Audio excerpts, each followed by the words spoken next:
Booting it up. I'm good. Yay! I should be good. And this is... Dude, this setup turned out perfectly.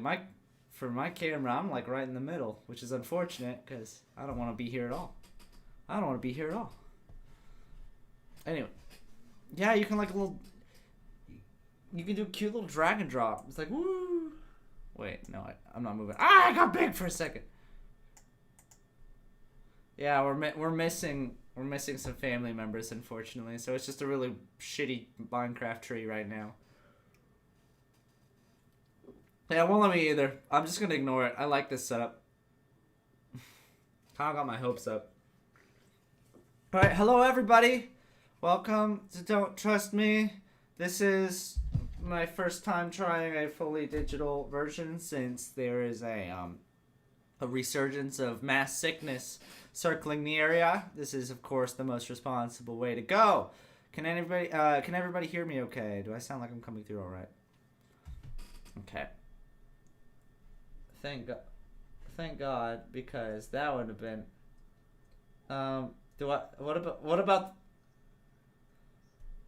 What about the looks? Is the looks any good? That's what I really care about.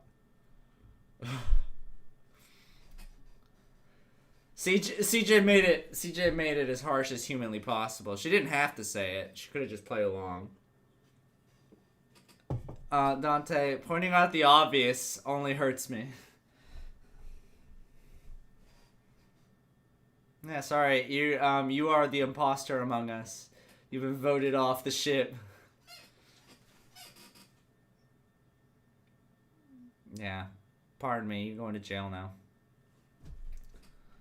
Alright, anybody have anything they'd like to... It's going to be a lot hard, I know the feel of it is a lot different when we do virtual. It's really hard, in my opinion, to recreate the same level of what is it, camaraderie that we would as a group, of just being able to interact and have a good time. Things seem much more down to the brass tacks things in here, which in theory is a good thing, but I don't know. I like to hang out with my friend. So... Well, this will be kind of a test run to see if this will be a good experience for the future. Anyway, previously on... Yeah, I think so. Previously on Don't Trust Me. The preliminary match is on. The group have been given their objectives and are sent off. Immediately out of the gate, the group is serenaded by the encouragingly brutal words of Melody before the group separates to avoid spoiling each other's goals.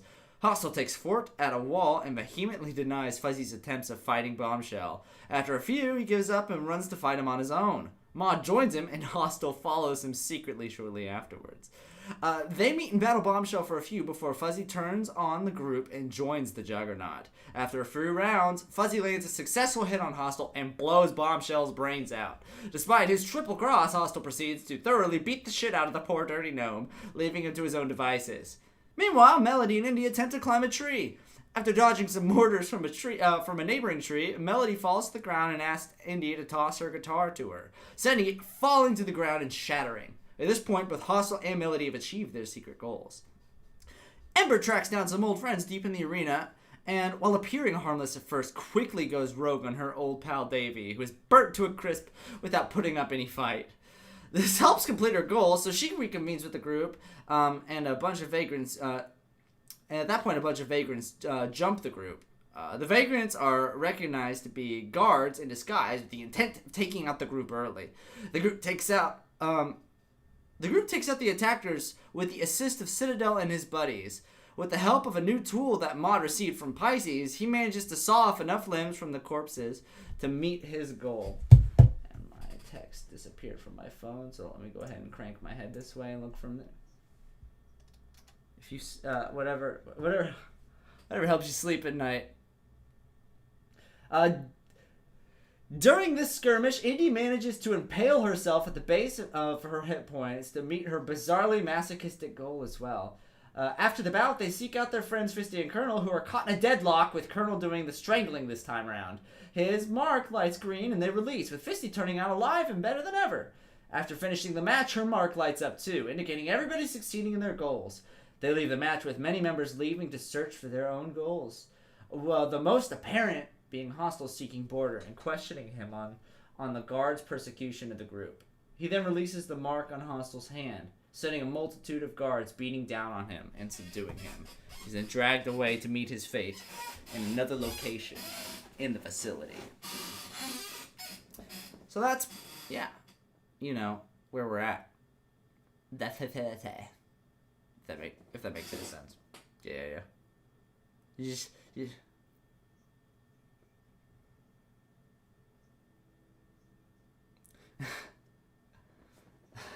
No, that's the joke. What do you mean?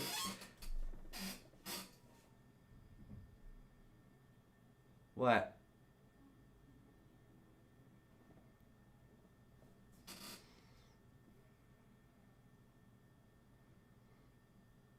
I don't think we really went into a lot of detail about it. Can you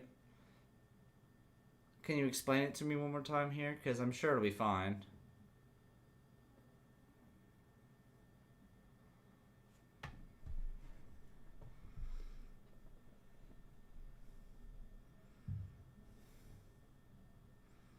Mm-hmm.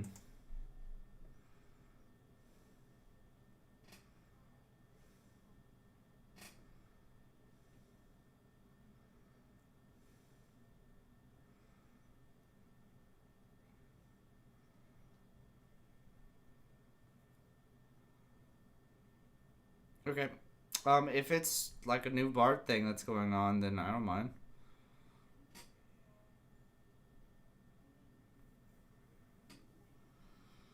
In this world, there's really no reason why you need to be set to just a couple skills and switch them out. In theory, you learn abilities as you go, and being able to cycle through them, since they're not really written down in a book here, doesn't make a whole lot of sense to me.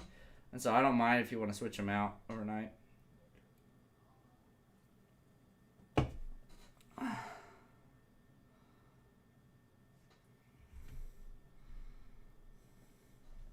Mm-hmm.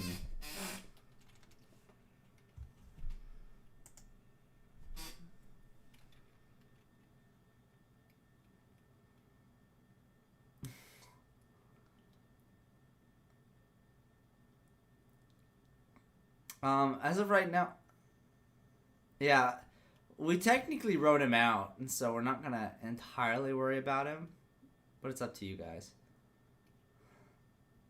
Okay, I'm searching something real quick. Wait one moment.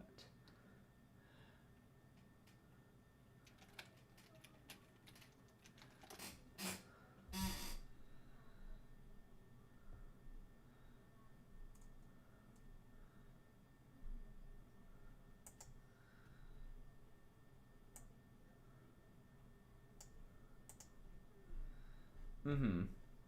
Yeah, that's fine. I don't care.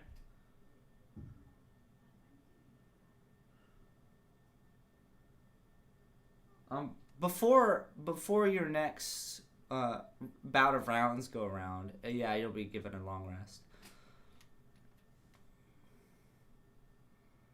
Okay. All right. Are we ready to resume from there? Hell yeah. No, you're fine. Hostile. You find yourself walking uh, through a wooded crossroad deep into the night. It is. You're basically. It's like one of those off paths, like down like a dirted road, where not a whole lot of cars or traffic would be seen by, where you'd be able to basically keep your pace without having to worry about like getting mugged by a car that pulls over and gets you or something. Whether you found yourself on this road via being released from hitchhiking early or simply taking the wrong path, is something that no longer is of your concern, as it has been many, many hours since you have last been within the confines of a vehicle. The temperature is well below freezing at this point, and at the time that we are currently walking in is past midnight. The only thing giving you illumination through the deep woods ahead of you is the peaking of the moon that is piercing through the tops of the tree limbs. The cold forever shakes you as you continue to tread your path here. You take many, many steps. The longer time goes by, the slower your pace becomes. What do you do right now?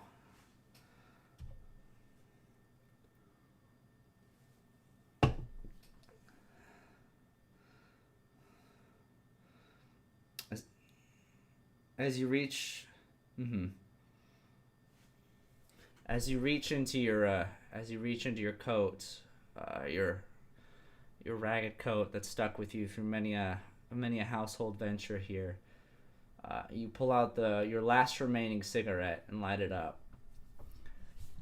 It gives you a brief release from your cold venture ahead, but its relief is only a temporary temporary escape from your yeah, there you go. A temporary escape from the situation. But you continue your walk until eventually you can no longer feel the bottom of your feet. It gets to a point where your only option is to sit and rest and hope that the morning is but a few hours away.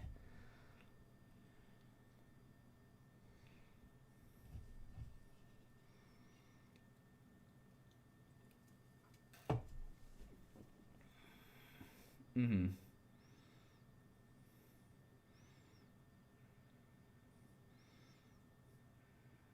Okay, go ahead. Go ahead.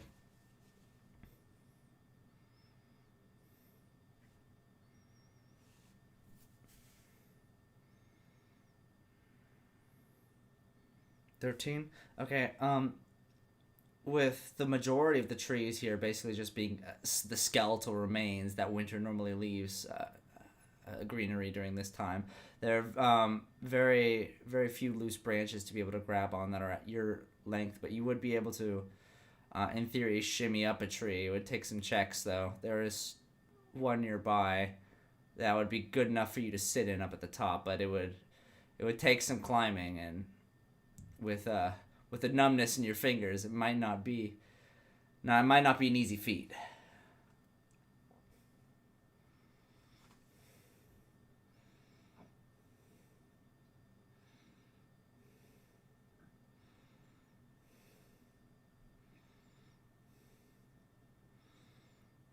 Mm-hmm.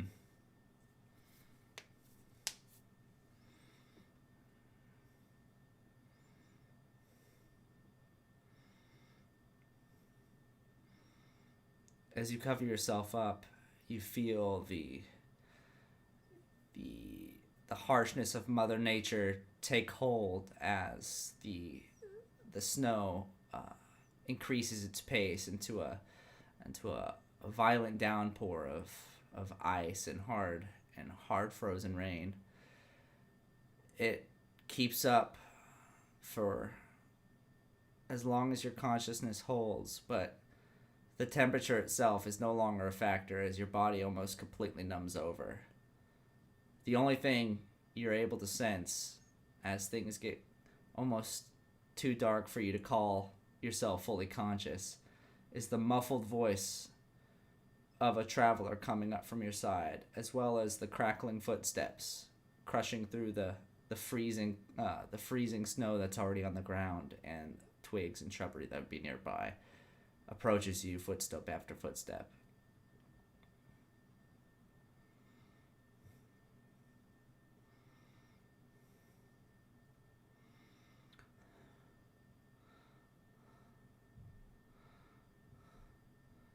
Um,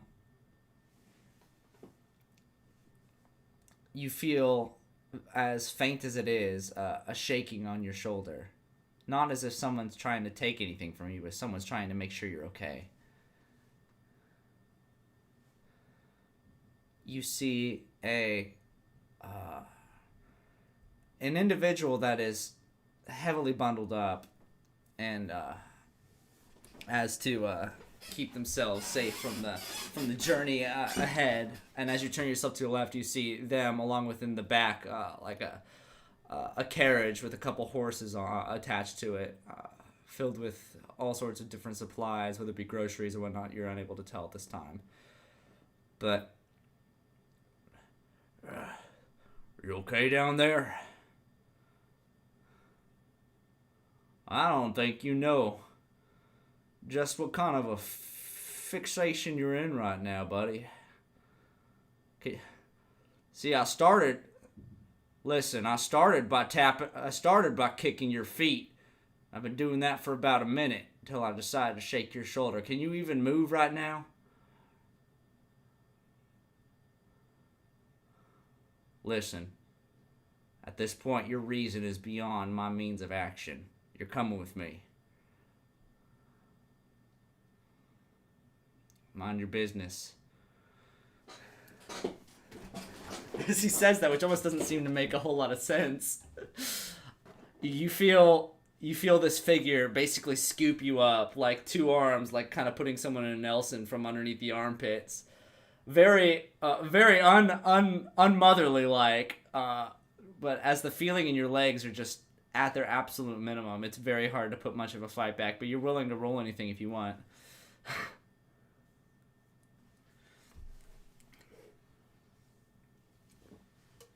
Yeah, you can give me a...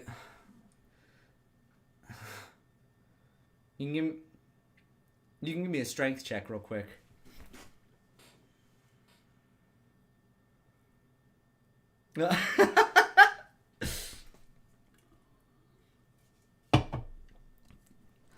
Uh, 13. Okay. Oh yeah, no, this guy's got... While the grip on you doesn't seem very tight, his arms don't budge one bit from your struggling. It's like the fortitude of a freaking prison cell is holding you here. Keep your mouth shut, okay? I'm saving your life, you dumb shit.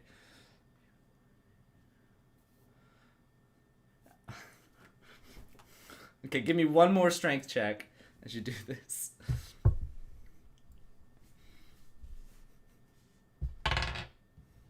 Okay. Ooh, okay. As you're using your minuscule abilities to like thrash about and gain some sort of leverage over this being, you manage to send your head backwards into the chin of this individual, butting his head back, which loosens his grip up just enough for you to slip and fall straight on your face.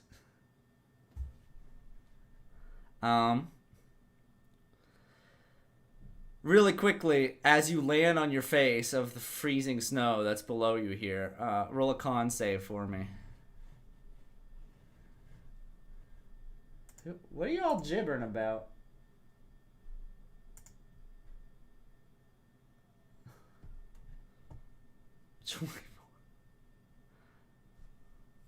No, yeah. You basically you hit the snow like it seemed to be soft, but the freezing rain over it has clearly put a nice shield of ice over it, and so it definitely gives you a nice clock to the face and with an indentation of just like broken ice like through the snow. But you stay conscious. It doesn't stop the guy from picking you up once again and throwing you into the back of his carriage. I'm telling you, I'm giving you a favor, free of charge.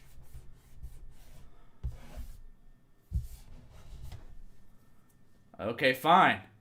You can pay me back later. Yeah. He said, okay, fine, you can pay me back later then. 8. Okay. Just from his... Oh, here, hold on. Oh, yeah. From his current shroud, you can't even see the man's face right now. It's impossible to tell if this guy is a cannibal or it's just a simply friendly face. But, as he chucks you into the back of his wagon, everything goes black. And you open your eyes, and you find yourself in a prison cell. With both your hands tied behind you, as well as your feet. And you're covered in, basically, bruises and beatings from your current entanglement with the guards just earlier.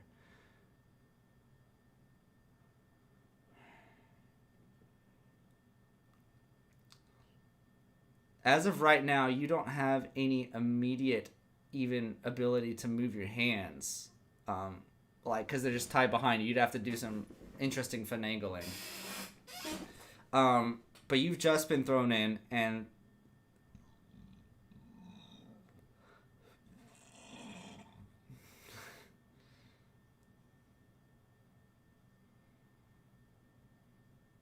it is not rope. This is a thick metal binding. Can you tell what it is? First off,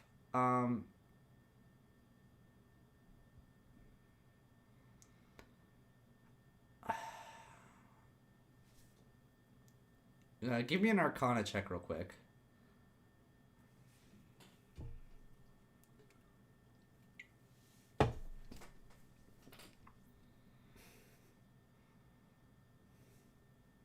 $17. There's something within the bindings of this metal here that's greatly suppressing your ability to conjure up magic. It's almost like the people that put these on you here are, that's the last thing they want you to do. Yeah. There's only one person that you'd be able to see from where you are right now, and it is from behind the bars of the cell. It is an individual you recognize as Border, who is standing looking at you as you laid bound up at the bottom. Yes, he's looking down at you, and he's looking very ill, but at the same time he's still keeping it together and is very much dropping his cool person facade of not caring and letting things slide as a game. I want you to stay here and be quiet.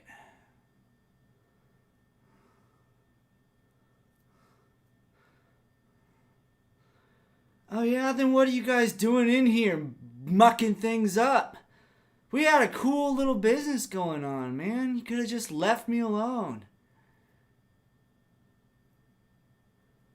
You know, out of all the wigs out there running shit, you're probably the one I wanted to meet the least.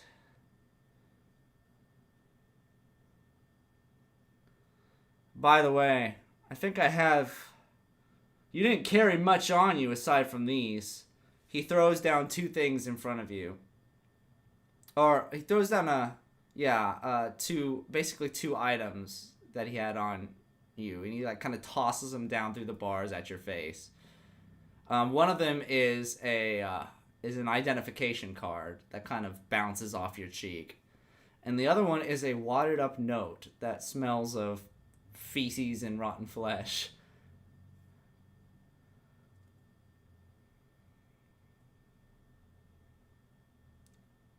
In theory, if you were to get up and kind of like twist around and grab at it, you'd be able to open it up a little bit. But right now it's crumpled up. For now, Border stares down and is like, just do me a favor and stay quiet. Let me have my fun, and maybe we can work out an agreement, okay?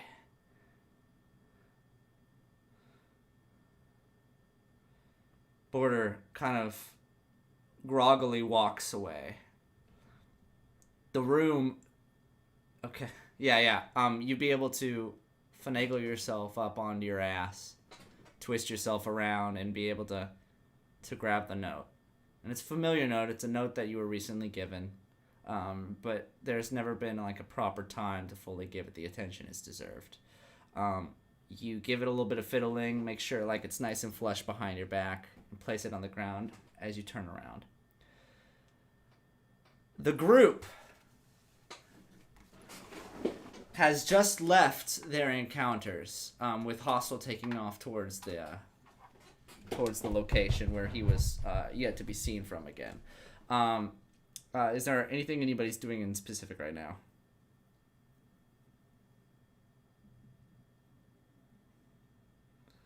This is the same day. This is right after you just had your preliminary rounds and Hostile just took off.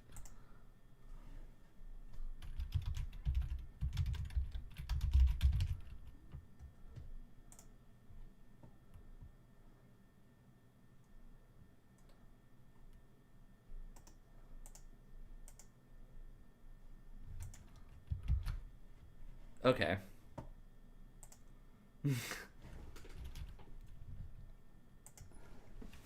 Okay, yeah, so you're heading back to your room to go ahead and fix everything up.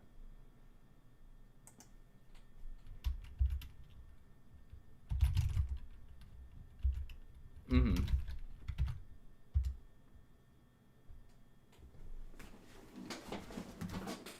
Um, yeah, this was shortly after. Yeah, you would have immediately went there and went to go look up Norman Walker.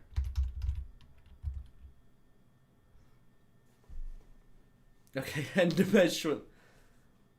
it's pretty early in the day, honestly. Yeah, the match didn't take that horribly long, so. Oh yeah, you'd be able to head to the cafeteria. This is a time period people are constantly there's it's like a mess hall that's just like a 24-hour buffet. So there are people that are hired behind there that are just that's their full-time job is to constantly put shit on a tray and give it to you. So that's what they do. Yeah, that's what they wanted this place to be. It's a shame there's all this other shit going on.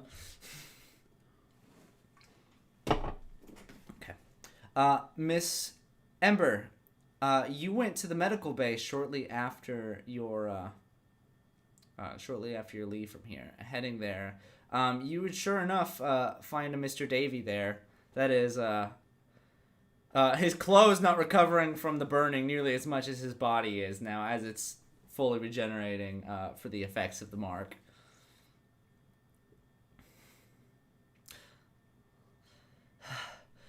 Davy, if you thought Davy looked scarred after the hostile encounter during the first night, he is completely distant from the world at this point. The poor guy is as broken as it gets, and doesn't even acknowledge you as you walk in. Um, it's as if he doesn't. It's almost like he's like in a waking sleep, just kind of 1,000 yards staring off into the distance. Not intentionally. As you make your rounds to him, somebody does tap you on the shoulder. And it is, yeah, it's your friend. It's your friend from earlier, Billiard, who has managed to find you after the encounter here. And he goes, "Hey, did everything turn out okay for you in the fight, man?"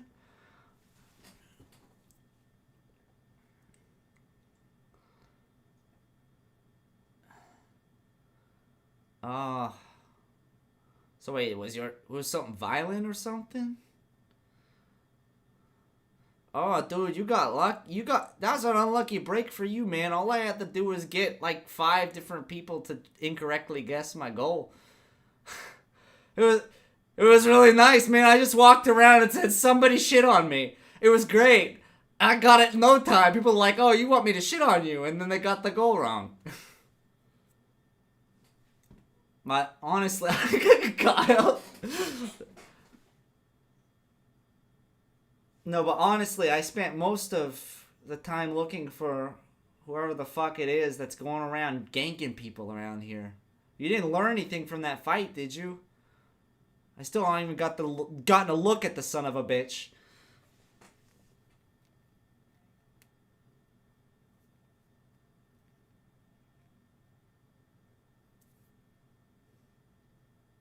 Okay.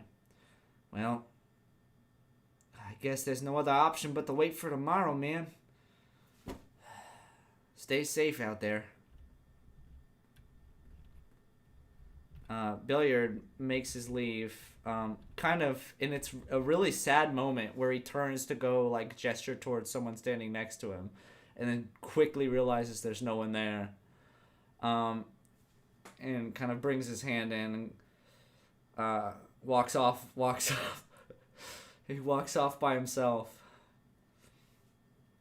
Yeah. Um. Mm, Indeed.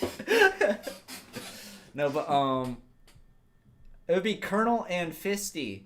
Um, after the majority of the group disperses, Colonel would approach you and kind of tries to like quickly explain over like his actions, as he didn't want to really like he didn't really sit there and explain it to you during the fight. Everything was very instantaneous. He's like, just trust me, and kind of like goes and puts you in the headlock after like wrestling you for a few.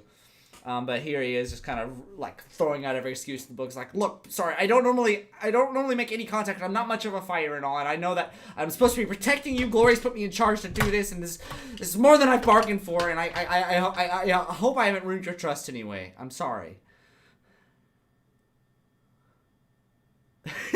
Yeah.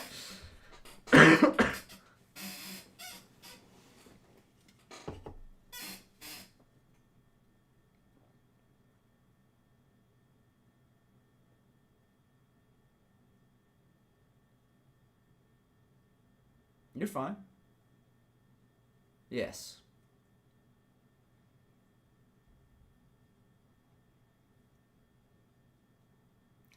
I know you're okay, but I'm sorry. This is. I think I need to take a nap. As long as you're fine, and we don't have to. Emmy's message. As long as you're fine and everyone here is fine, I suppose in theory we've all succeeded in the day, correct? You did good out there. We all did good. Have a good night. Have a good day. I'm gonna go take a nap. Colonel waddles off to his first floor retirement, into his room, leaving you to your devices here on the fourth floor, as everything's ended up. Is there anything specific you'd like to do? Yeah.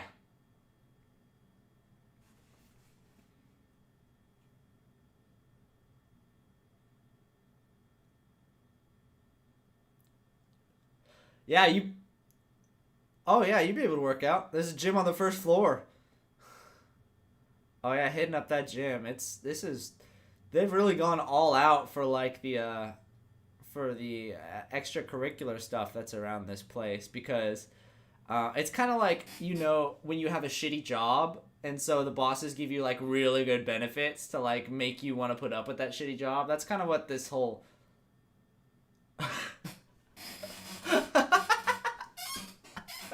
and you're muted. Gonna mute you. I haven't made a jail chat room yet in this, have I? I'll do that at one point. Now's not the time. Okay.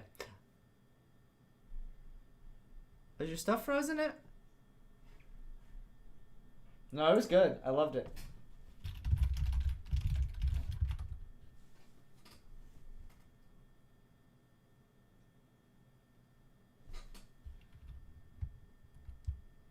Okay. Emmy's having some technical difficulties here, but we're just kind of hitting up on what everybody kind of wants to do here. Before. I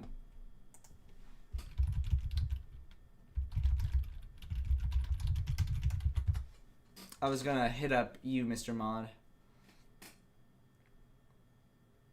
Okay, yeah. You would have left. You would have just left the fourth floor along with everybody else. You would have seen Hostile dart off towards wherever he wanted to go. He didn't really speak to you guys much. Ember heads toward the medical facility. Poor Melody picking up the shattered remains of the one of the few heirlooms she has to her name, and kind of trot off solemnly to her room, as well as Indy head towards the library, and Fisty and Colonel head off in their directions. Is there anything?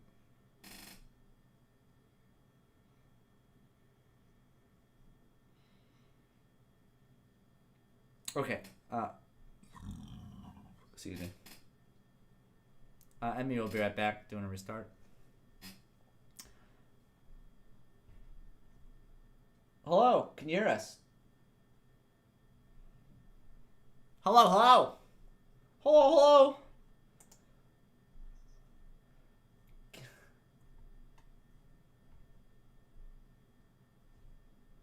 I think they're doing a restart. Someone must have joined them somewhere else.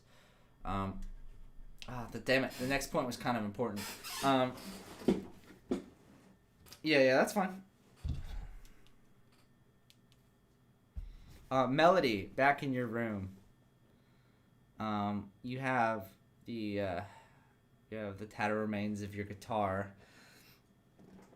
You've been piecing together for a while. Colonel would return in here not too long after you get in. Um,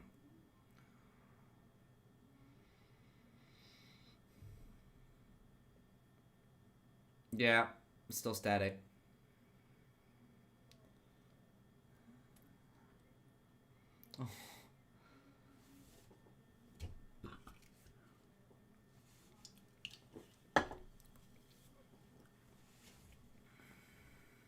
Mm-hmm.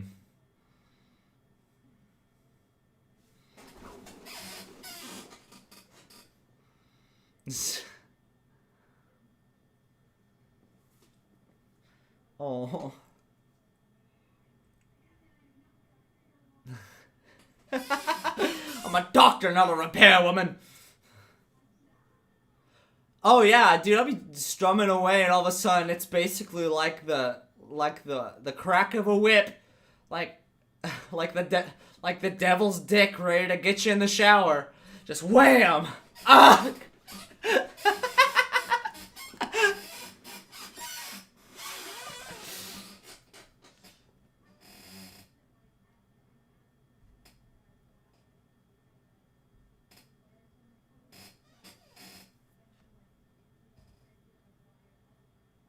Mm-hmm.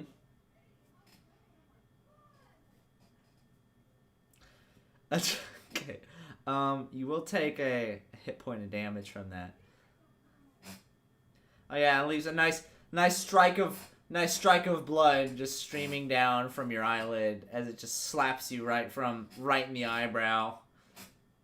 Just really giving you your money's worth. It's like, oh Jesus, what did I do? Are you okay? Oh God, I'll get a band-aid. Uh, he's reaching for the door. Okay. I'm sorry. He was gonna go. I'm gonna go get a band-aid. He rushes out.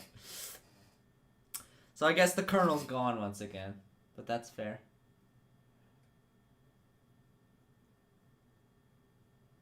Okay. Um, I suppose from there, Mr. Hostile.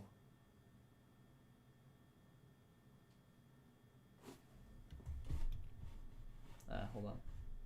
You're here. Okay. Hold on. Okay. As as your eyes start to open quite a bit, you find yourself warmly wrapped in what seems like it's supposed to be blankets of a caring nature, but they're wrapped basically like as tight as bandages, like around your body. You're basically like in a weird ass cocoon, and the blankets aren't even that comfortable. They're like some shitty staticky blankets that like are laid around for guests if you get guests, maybe once a year.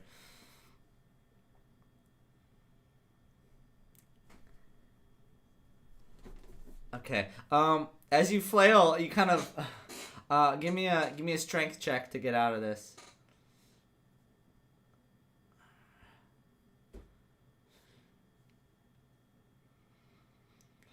Well, maybe you shouldn't be tied up all the time. Oh yeah, dude. Oh, dude, you're about to turn into a goddamn butterfly in this thing before you get out. Um.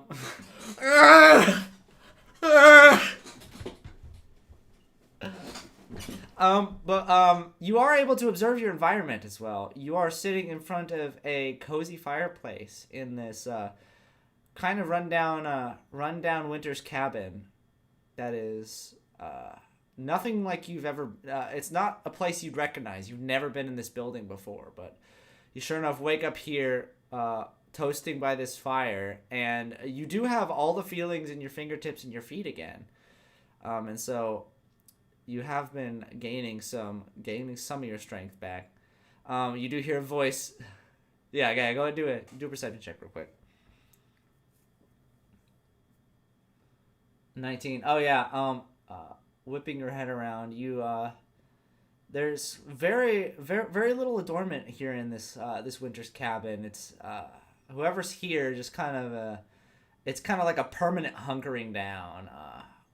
Someone that cares definitely more for survival and less for the pleasings of feng shui and guests and whatnot. Someone who clearly doesn't have anyone in their life to impress. This is the residence of that type of being. Um, Whipping your head around, it's very small as well. Uh huh. As you look around, it's a very small residence as well. You see a doorway outside the building and a doorway maybe to like a kitchen, either a kitchen or some other like place to like sleep for the night. But other than that, there's like a cot. There's like a bookshelf uh, with several large tomes on it, and then at the doorway to the other room, you do see an individual kind of leaning up against the banister, no longer robed up in the way in which he was before.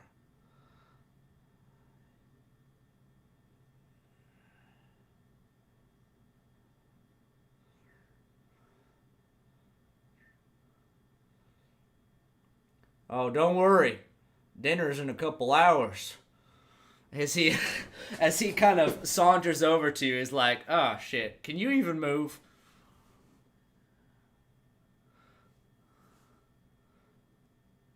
Yeah,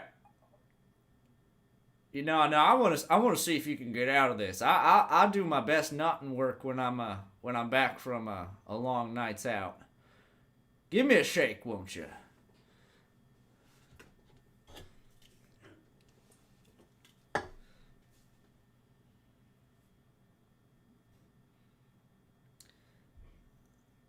At this point, there's no spell for you to shoot, as you are completely unacquainted with magic.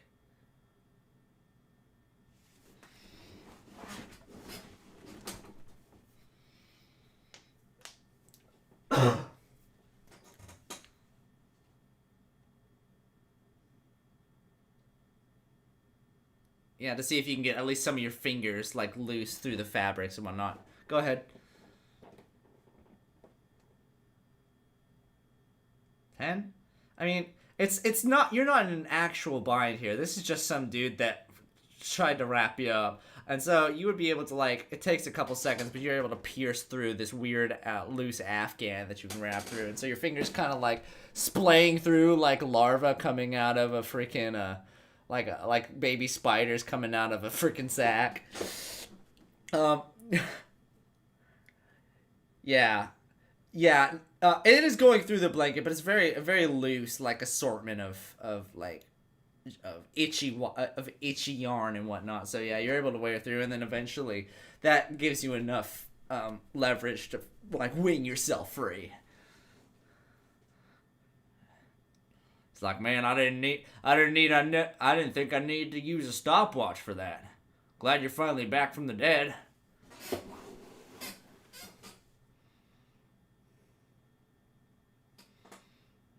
I figured. Your legs were almost completely blacked over.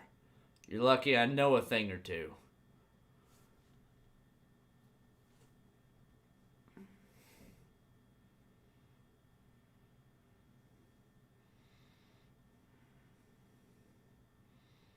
Yeah.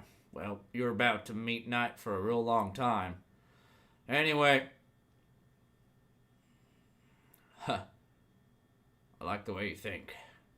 But yeah, not on my watch. Here, eat up. And he throws what seems to be basically like a duck leg at you, like a roasted duck leg, just slaps up against your chest. Yeah, it's probably been quite a bit before your last meal, and so eat it up. This individual's paying you no mind at this point. Is walking into the other room.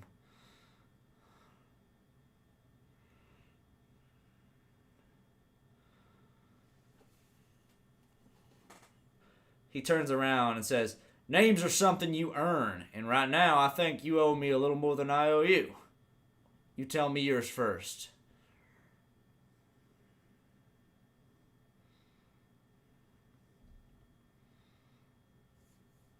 Yeah, that's just kind of a vagrant name that you've picked up, as you've never technically had a Legion name. Hostile. You picked that yourself, or?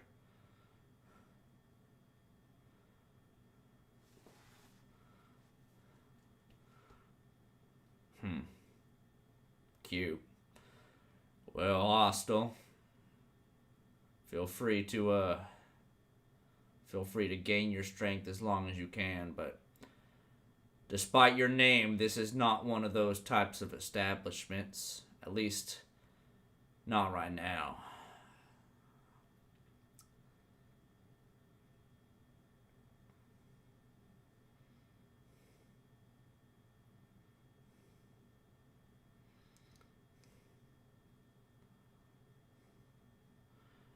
I'll think of something in the morning.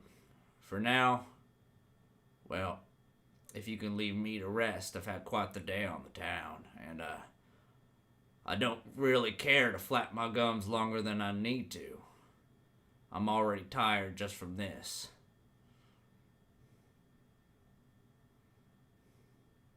Yeah, yeah. Yeah. Aramel. Aramel. The name's Aramel. Yeah. If you can gain the strength, wallow yourself up and sit on that cot. I don't have much blankets, so you'll have to use the ones that are wrapped around you. Don't go asking me for much. I've given you all I have on me right now. The individual walks into the other room, and that is the last you see him for the evening.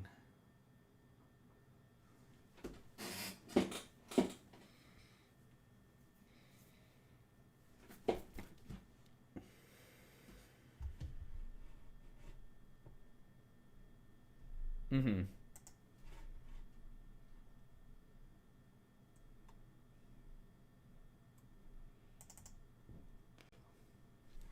Okay.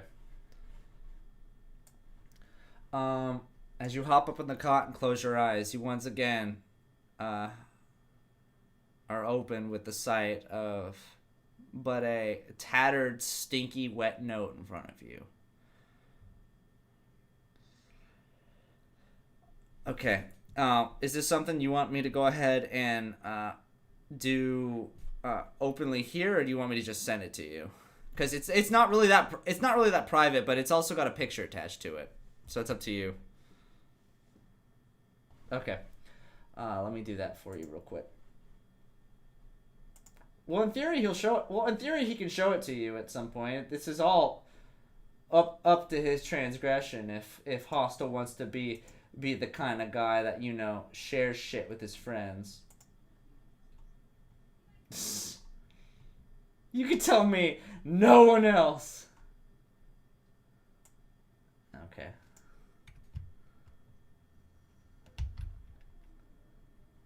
Now you're full of shit. What does that mean? No.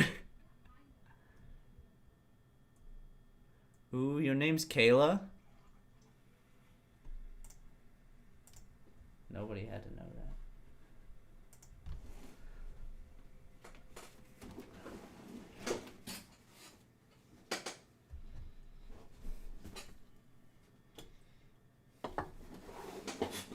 Okay.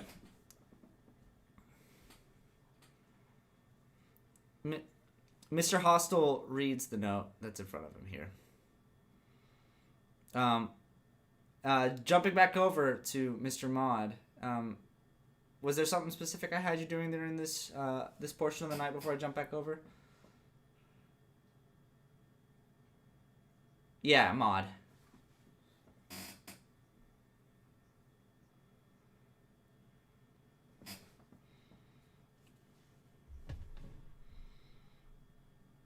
Okay.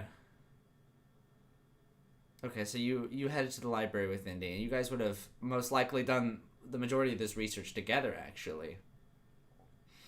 And learned that not only was the disappearance of Nolan Walker's history at the same who was married to the lead singer of the band for Voice of Johnny Girl, correlated at the same time that the pop star Nona Mix came into fruition, who, as was stated last time, was very much a concept artist who basically showed up to every town claiming that he was like a vigilante hunting a bandit that had like terrorized his family in each town that he went to. But that concept dropped off over about a year or so, and basically just did pop music for the majority of his career.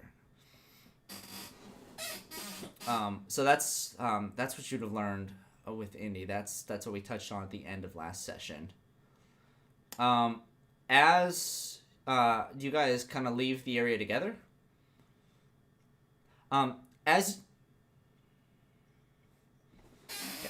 after leaving the library, you are approached by an individual. I don't know if you would specifically recognize, because you've never specifically made contact with this person, but you saw this individual during the encounter with the preliminaries. Is an individual that helped finish off the final guard and help Hostile off of the ground at the very last stages of the fight. Whether he comes up to you is like, "Hey,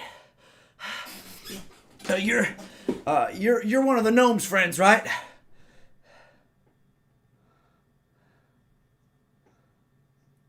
The non-stinky one. Where? Do you have any idea what just happened? The guards just took down your friend. Up in the main area. He was talking to old man Border. All the guards jumped him at once. They like appeared out of nowhere. Beat the shit out of the dude. I followed them for as long as I could, but they basically slipped behind the employee only section. What's going on?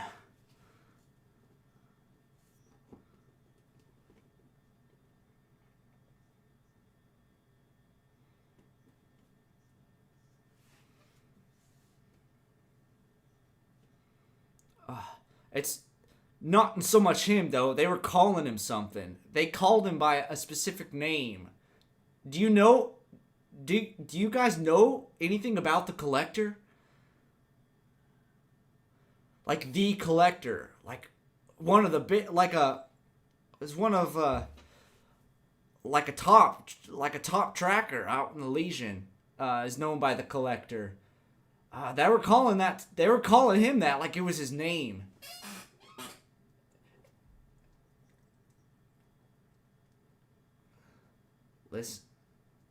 Listen. Every rogue's worst nightmare. That's half the reason why all of us are in here, are to avoid the collection agency of the LOA. All of our lives are on the line. We're stolen property by holding these powers within us right now. These men, constantly on the search for us. We thought we were safe here, but if your buddy is a collector, then we're doomed. They found us, man.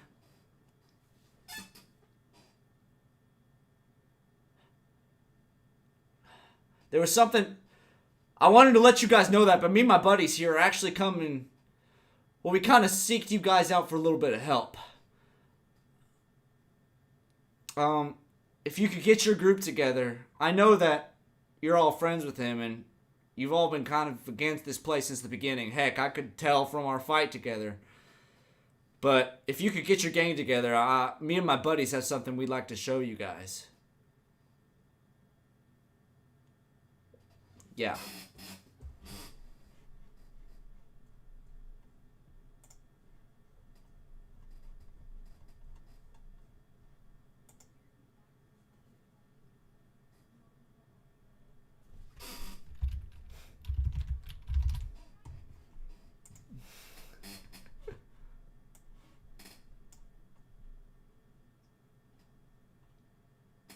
You'd have access to the note. Yeah, you'd be able to talk through this and hear from it as well.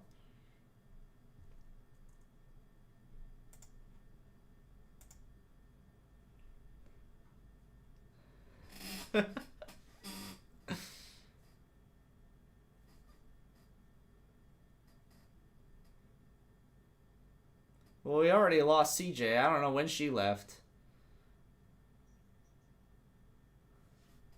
Oh, okay. Where's CJ? CJ, oh, it's just turned the camera off. You're fine. You good? Does the group assemble around each other?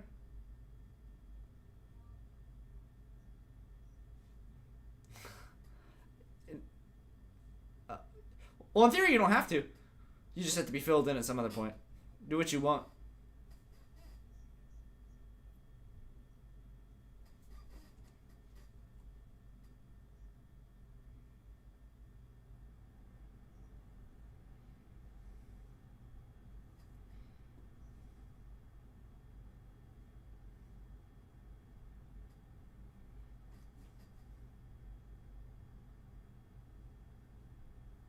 Okay. I'm coming! The group would assemble and would see not only Mr. Citadel outside here, very, very kind of angry and worried look. A couple of his cronies behind him, too. Um, Once you guys all assemble here, it's like, I don't know if I've ever talked to any of you all, but the name's Citadel. I ran into your buddy during an encounter a while back. Challenged him to a fight because I noticed he was taking mercy on a lot of us, and that didn't quite do us well. Anyway, something hasn't been off since that fight, or with a whole lot of you. I'm gonna be honest. You guys aren't here to play, are you? Now, feel free to answer honestly. I'm at this point not quite sure if I want to play here any longer either. You can do an insight, yeah.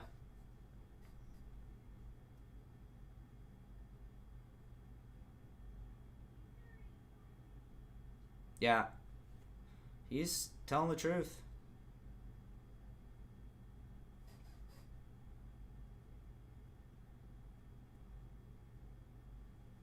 Um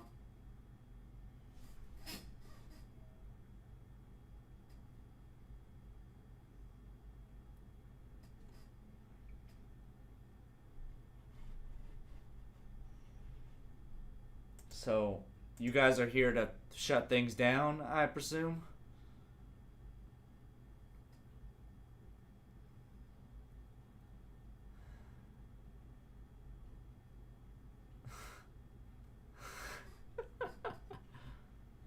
She's got a bit of a delay.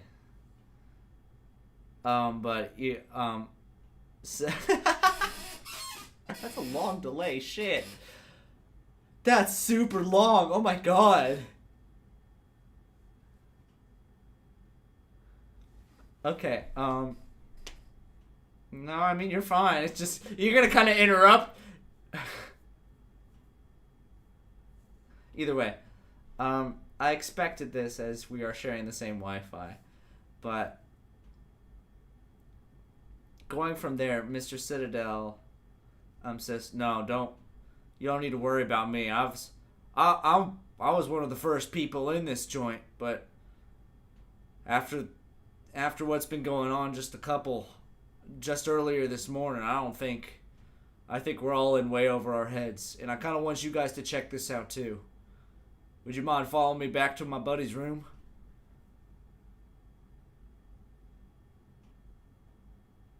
Yeah.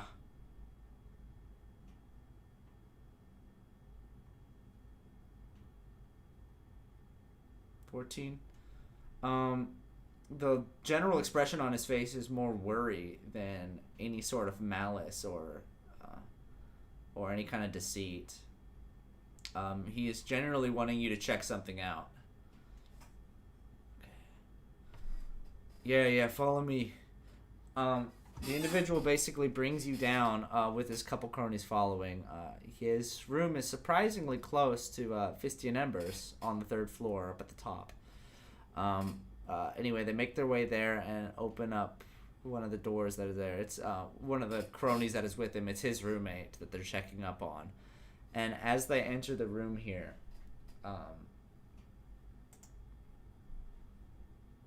hold on. Sorry. As they enter the room, there's an individual laying on the bed here, basically, that is like a sickly green and is like basically like giving out very exasperated breaths, and is trying to just like coated with sweat and trying to recover from whatever is ailing them right now. But the biggest noticeable is just like their skin tone is changing, like it's turning into the sickly green. Citadel points over to him over at the bed.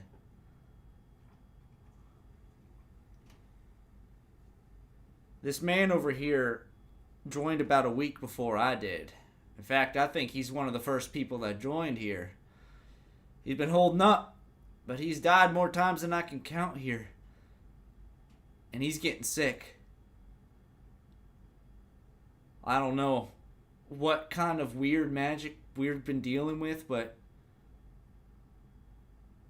each time he goes into a match, he only gets worse. The more he uses this mark, the sicker he's getting. I think these bastards are poisoning us. And if that's the case, then they're no better than the Legion. They've just trapped us. Got us where they want. And I ain't no fucking guinea pig.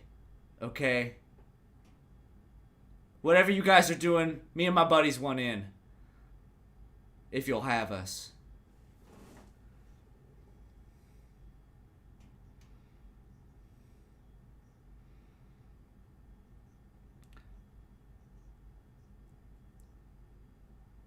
I have no idea what even they're giving us. At this point, all I know is that he's gone in to the medical ward to like use his mark to recover from the sickness, and it's only made him worse. So whatever it is that these people are using to heal us is clearly not doing that for the long run. And I'm next. I've been living and dying in this place almost as long as he has, and even I'm not starting to feel as well as I used to. Something's wrong. Yeah, what's up?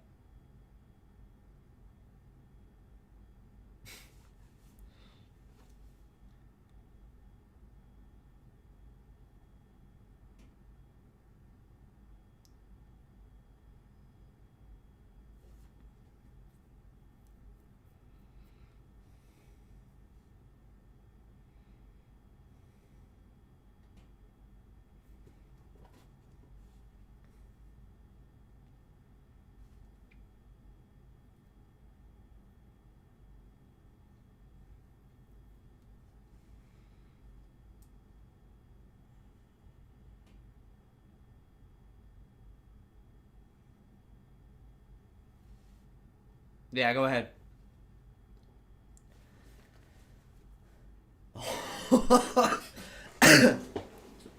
um,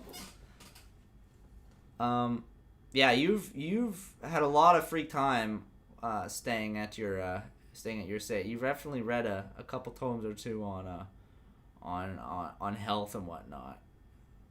Whether you enjoyed it or not is up to you, but checking out this individual, it's you're able to deduce that like the sickness is coming from basically almost every part of his body.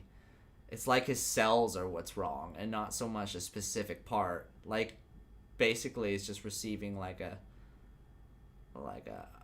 massive cellular death, and he's basically like his body is just fighting him at this point. His cells are no longer here to support him.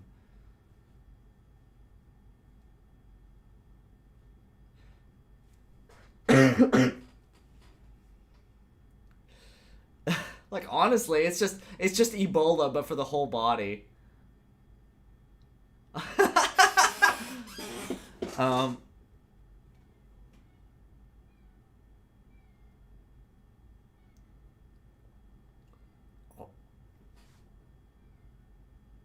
like, I don't know what to do. We've tried everything. We've got healers on our squad here, and they're only able to help him with pain relief.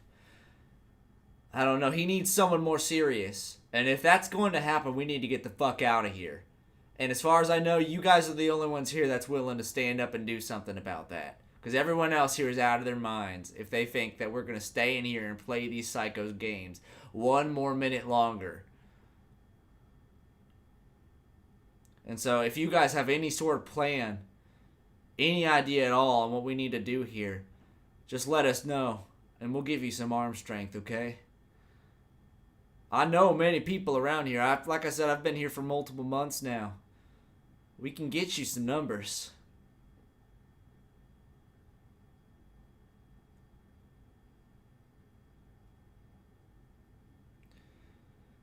And that's the thing. If that guy's a collector, like whatever the guards were saying, then he's technically public enemy number one to all of us. The second we get out of this place, we're going straight to the freaking Briggs. And that's no better. Either way, it's a lose-lose. But it beats dying from whatever sickness this is, I suppose.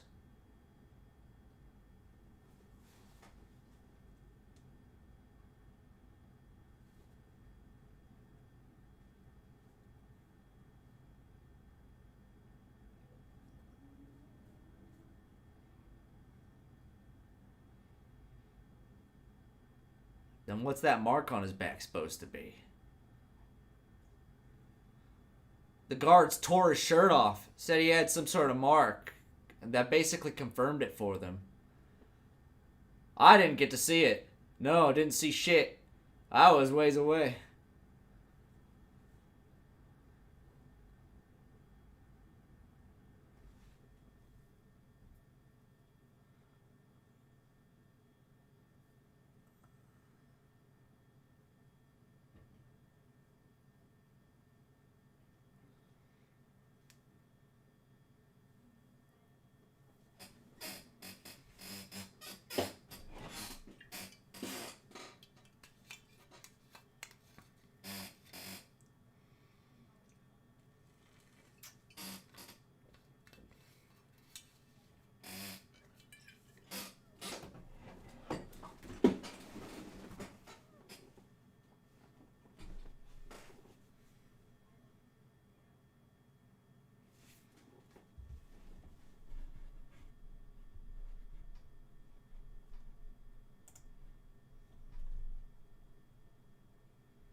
Well, as far as I'm concerned, we could turn this guy into a reason to get out. If enough people know that there's somebody in here with enough strength and willpower to free us, then hey, all the more reason to rally up enough people to get that going. I don't trust them Legion folk as far as I could throw them. I knew there was something off about him when I got here. I didn't know it had anything on this level, though. Even if it isn't true, I'd still like to know. But right now, that's not even what's important to me. It's my buddy here, and that's enough reason for me to want to get out of here. So, if you got any ideas, just give us a call. We'll give you the arm strength.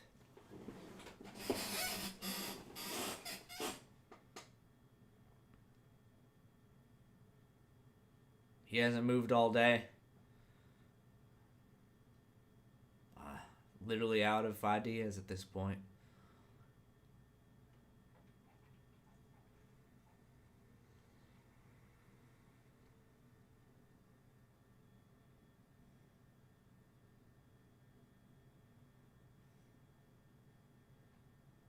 Because if he doesn't start competing here within a day or so, his marks are just going to decrease and he's gone anyway. He can't compete like this. I don't want to compete while he's like this either.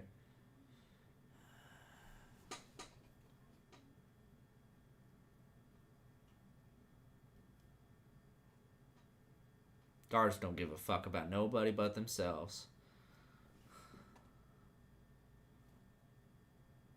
Who? No, he couldn't even compete. Couldn't get up.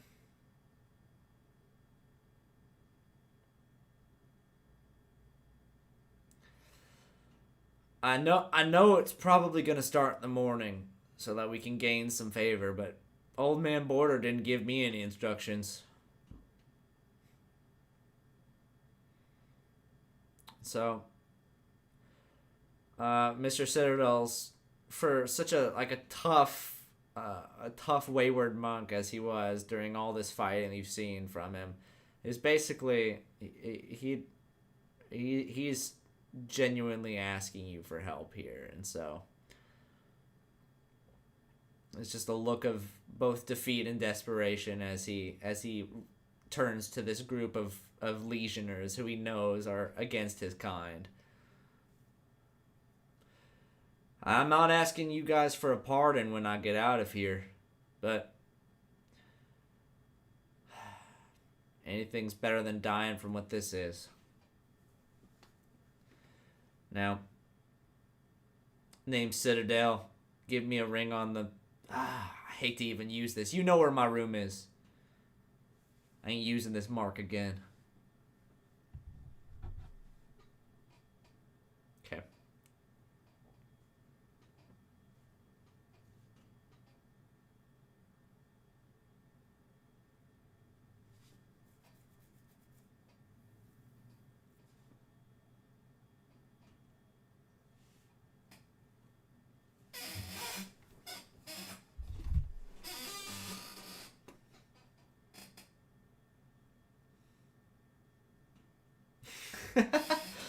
Get that good coffee, yeah.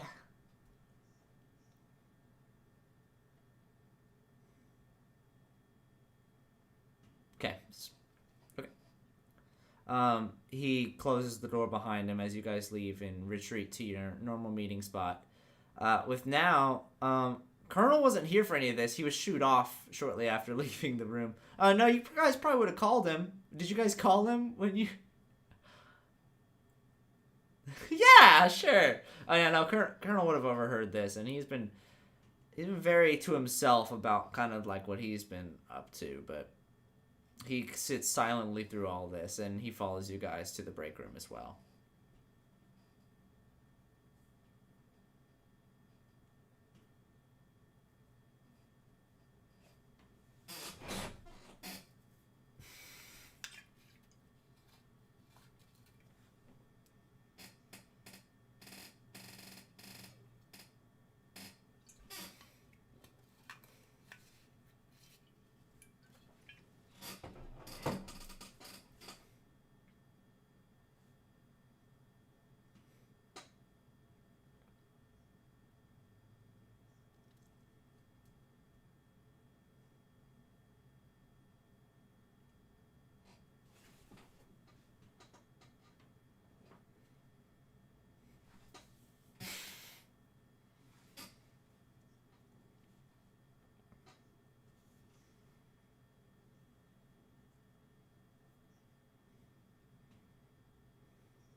He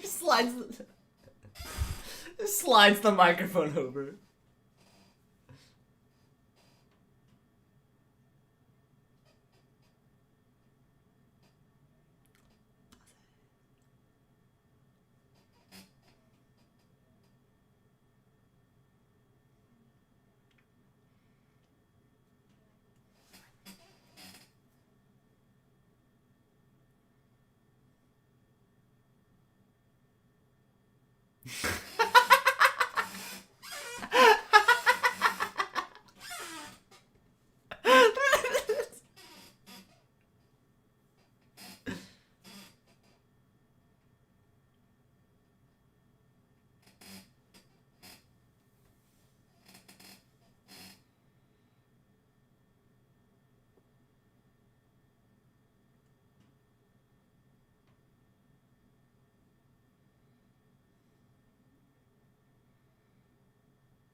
It's about like 3 p.m.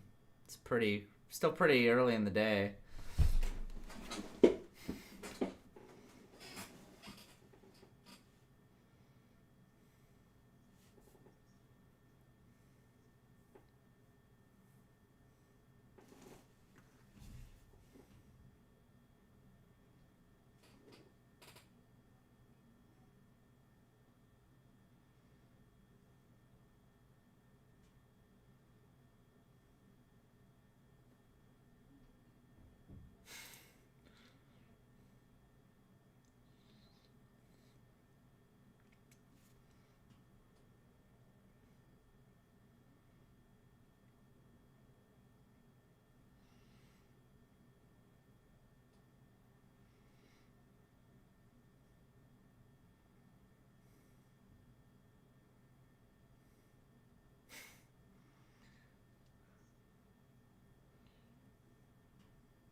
Oh, like at the bar.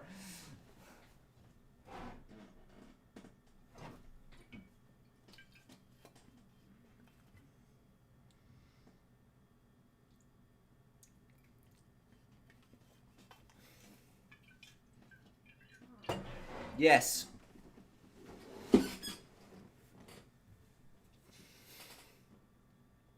Okay.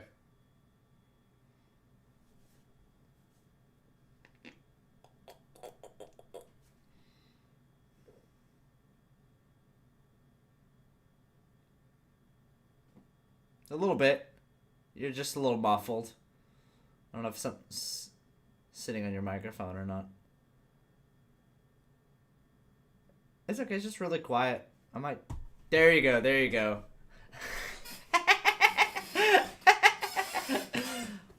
that's that's where your sound is from. No, he'll leave if I'm not playing something at all times. So just ignore him joining and rejoining. Fucking groovy. But yeah, what a bitch. Oh man, really love shit talking Discord while talking on Discord. Okay, call just goes down. Ooh. Okay, so you guys said you wanted to head towards the bar, or do you have any other plan that you wanted to assert down here?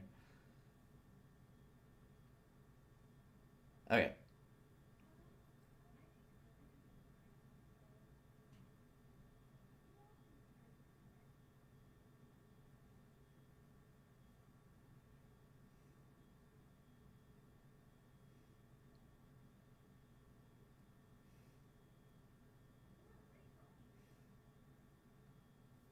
You don't have to be racial.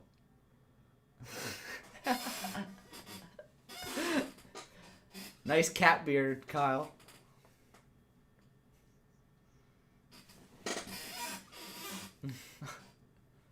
Okay.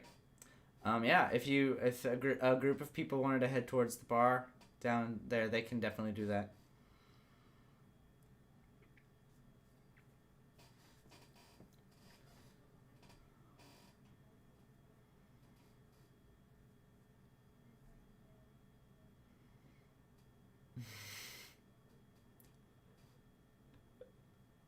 Look at Dante.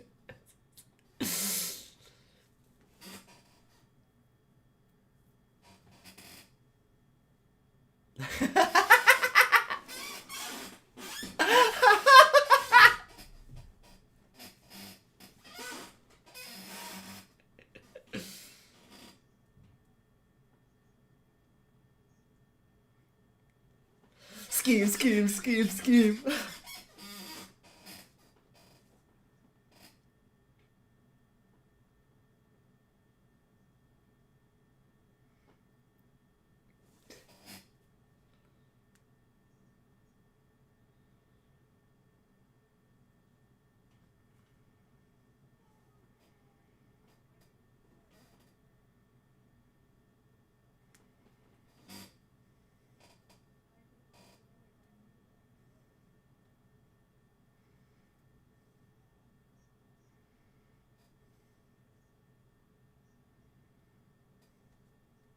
Oh, is it Lehman?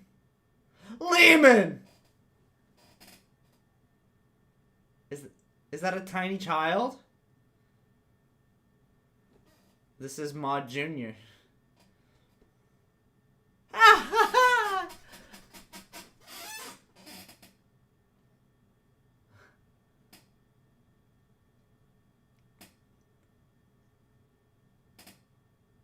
Bow! Bow! Oh, see that dogum? That's not a dog. No, it's not a dog. It's a small man.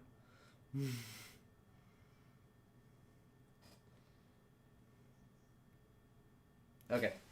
Anyway. Whatever group of people.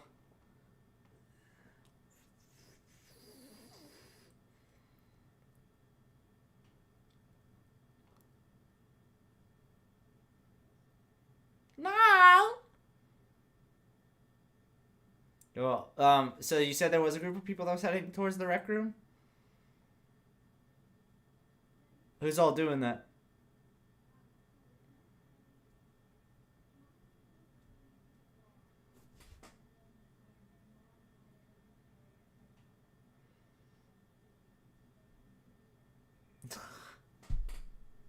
Okay.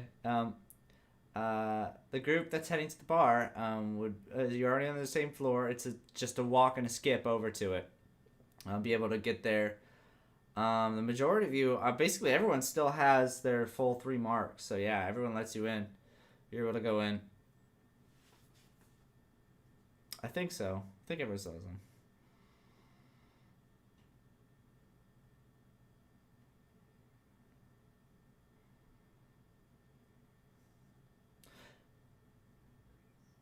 Notamix? Well, that's the guy, but what do you mean?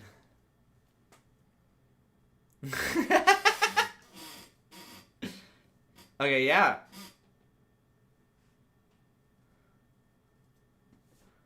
Um, yeah, you'd be able to go to the jukebox, and start playing it, and it's definitely some dated shit. So it's not really any. There's no real toe thumpers out there. It's like trying to head bang to Johnny Cash. It's just not something possible. You better not have done my boy Johnny dirty like that, motherfucker. No. Yeah.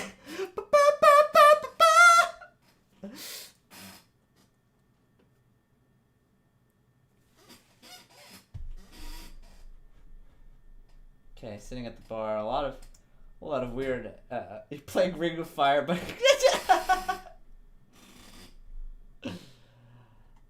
yeah, you'd be able to sit at the bar, and it's kind of there's surprisingly not nearly as many people in the rec room as there have been in previous days. It's kind of thinning out.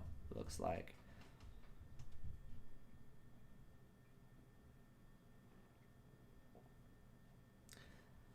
There's only one bartender there as opposed to the normal 2. You all knowing where the other one went, hopefully. He's there to take your orders.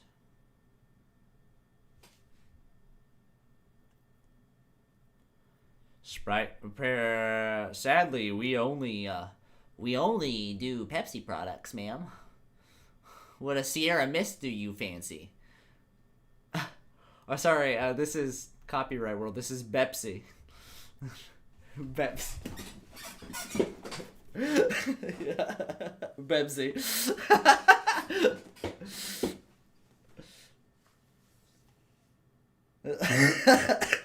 Sierra Fist.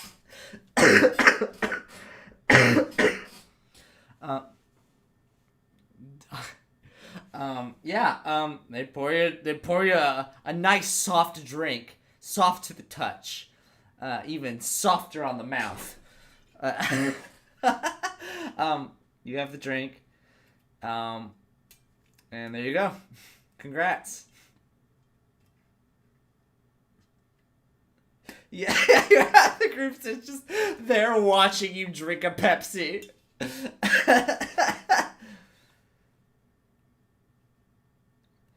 Oh no! Oh yeah, you have to have 3 marks to get in. So poor Ember is sitting outside. Um, the only person there to keep you company is a billiard trying to make music by himself.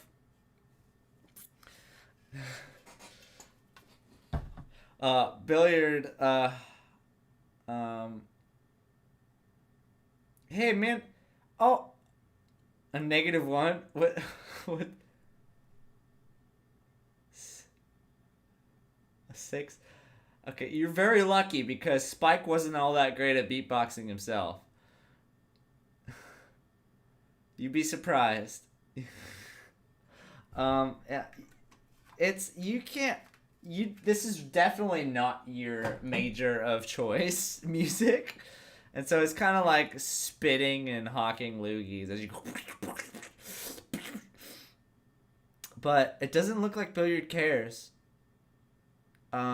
He kind of as he starts to find whatever resemblance of a groove there is in your tunes, he kind of closes his eyes and starts just saying anything that um basically any rhymes that come to my head. Is just saying, your basic amateur freestyle just kind of rhymes every word that rhymes with penis out, but as he's doing it, him just this kind of bittersweet expression is over his face as he just keeps his eyes closed and just jams along. Venus.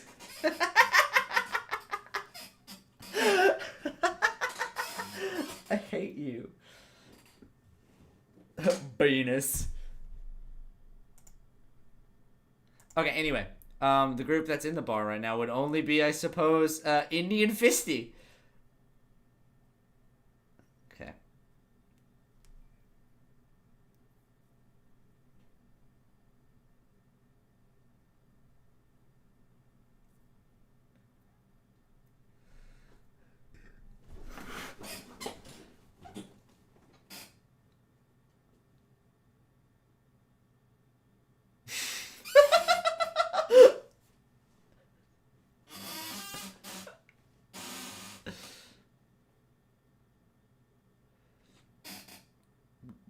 God is dead.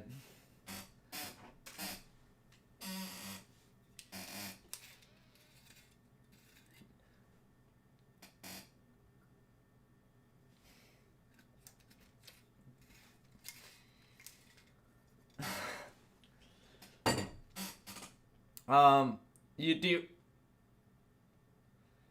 Your marks have been confirmed to not work during the final tournament. Your marks, in theory, still work, or at least you could try. Um, there is another individual sitting at the very end of the bar here that you'd also be able to talk to. The individual turns, and although the face isn't. Okay, so I was saying, that turns and faces you, and although the face isn't immediately recognizable, there's no getting around that hair. It's this dirty blonde, kind of wavy with faded roots. Kind of looks at you and is almost kind of shocked to see you guys again, and kind of faces back over towards the bartender as he notices you.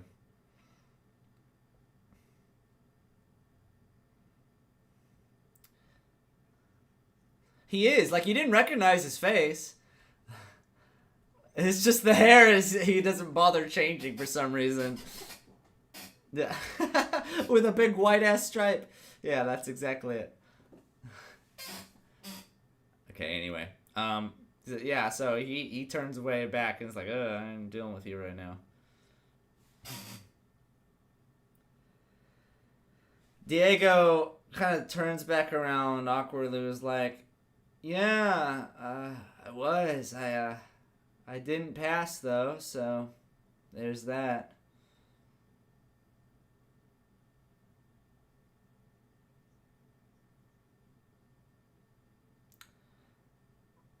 Well, I couldn't find you guys.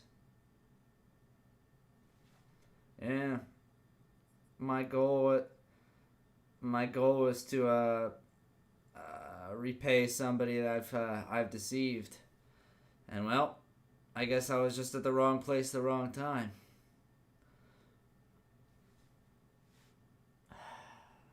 Yeah, I really could, but the second I talk to you longer than I have to, your little girlfriend's gonna come and break my arm again. So.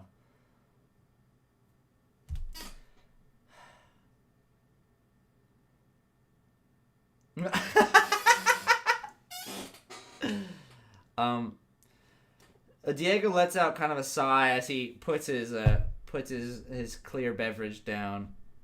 Kind of rolls his head over. He's been here for a while since the match let out. Am I allowed to talk to you guys at all, or are we at odds still?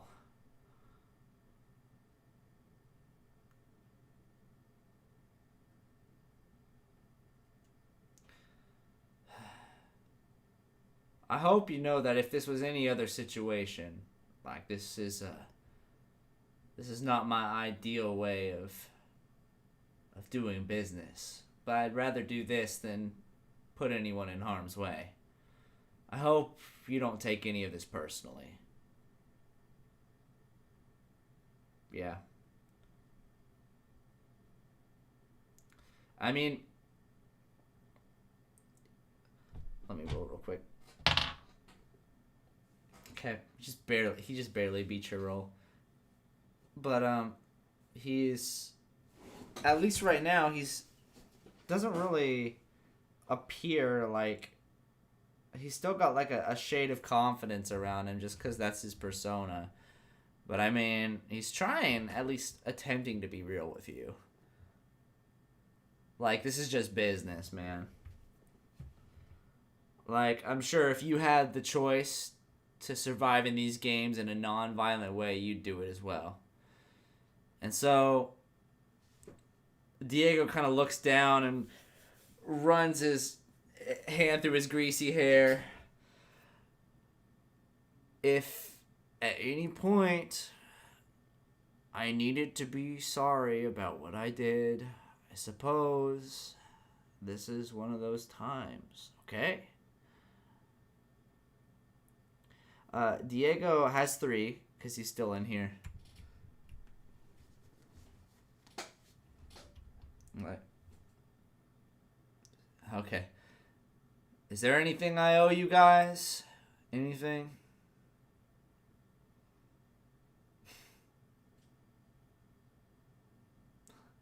What do you want?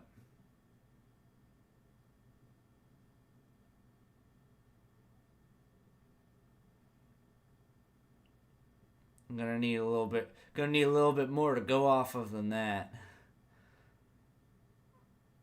I am a people watcher after all. That's kind of how I get by here.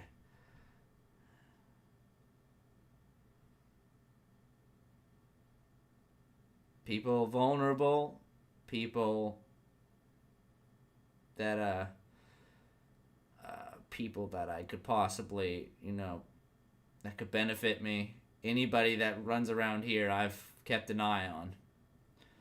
So,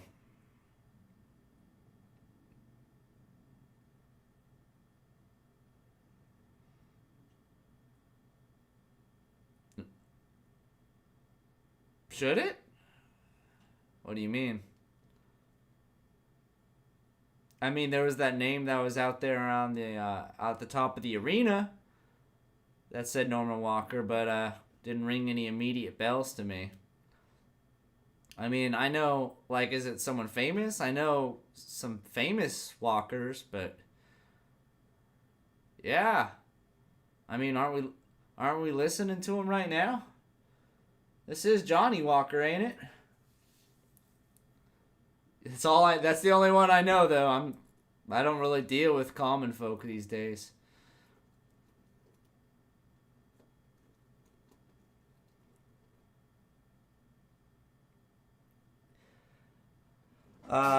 Diego kind of rolls his head back, kind of squints his eyes. He's not the stinky one, is he? Oh, he's like basically the same, but the cleaner one of the two, right? He's the gnome, right? Oh yeah. Oh dude, he had a lot of us thugs pissed at him for a while. Thought he was some sort of Legion folk trying to free him. But I don't know, a lot of people are saying his praises these days. I don't know, random thugs. Yeah, like I don't know. Ever since people stopped showing up around the rec room as often, like since a couple days here. People that do show up don't really seem like they want to stay any longer. And I guess people, I don't know, like you, that gnome that wants to take mercy on everybody. He's being, if there any sign of getting out of here, I suppose that's a rightful place to look. But that's all I know. I don't know if that makes any sense. I don't know, man. I know for a fact that he can't be a real thug since nobody here looks out for nobody but themselves. At least nobody I've seen yet. And then you lot come along.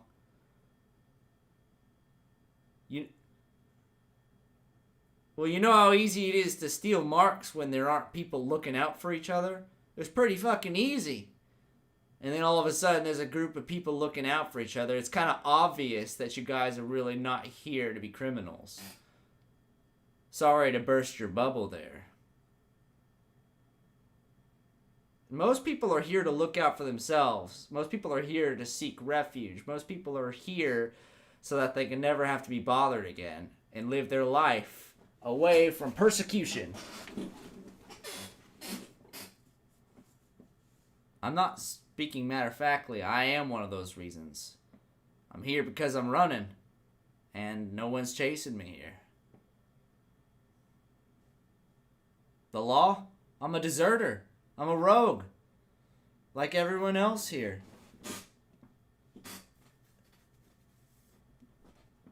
You don't know fear until you know one of those collectors are after you.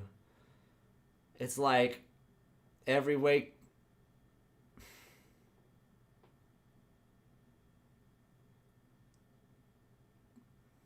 Well, I'm sorry you left that incursion completely harmed and damaged in every way. I'm sorry that I took absolutely no mercy on you and used my abilities to their fullest. Sorry about that.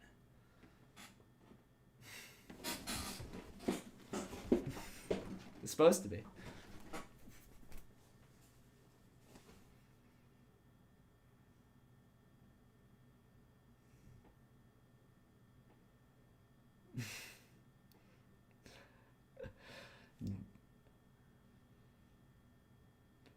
I stole from her a couple days ago. Name's Diego.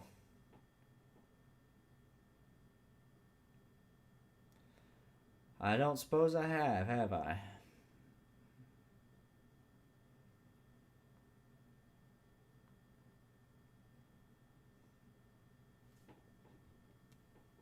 Bygones.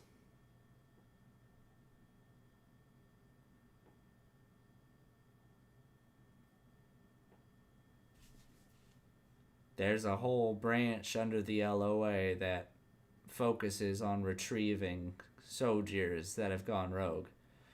It's called the Collectors. Basically, it's like a collections agency. You know, like when you stop paying your cable bill and eventually they start attacking your credit score and shit, and then send people over to your house, take your sofa. The Collectors are similar to that, except they're specifically trained individuals that go out and find deserters. They're a scary breed of Legion soldiers because the majority of them are trained to think like a deserter, trained to think like a rogue. The majority of them don't take mercy and look for info in any way they can, despite who they hurt in the process. And it's completely legal for them Whereas we do something like that, we find ourselves being tracked by one of them. So yeah, they're good at their jobs too. And so being in a place like this was really nice until, rumor got around that one of them's here.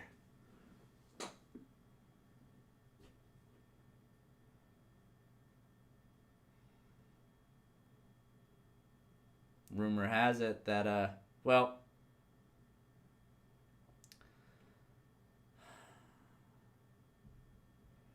all I know is that they have some sort of mark. I don't know where it is, but it's some sort of mark. I have no idea other than that. Like a scar or a tattoo. I don't know.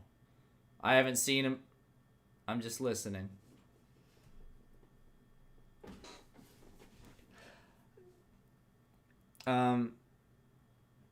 Were you guys continuing with Diego from here? Okay. I will, if you guys have anything else you want to do, I was going to jump over and see what Melody and Mr. Mod were wanting to do up here, and then I'm going to jump over to Hostel again. Yeah, go pee, go pee.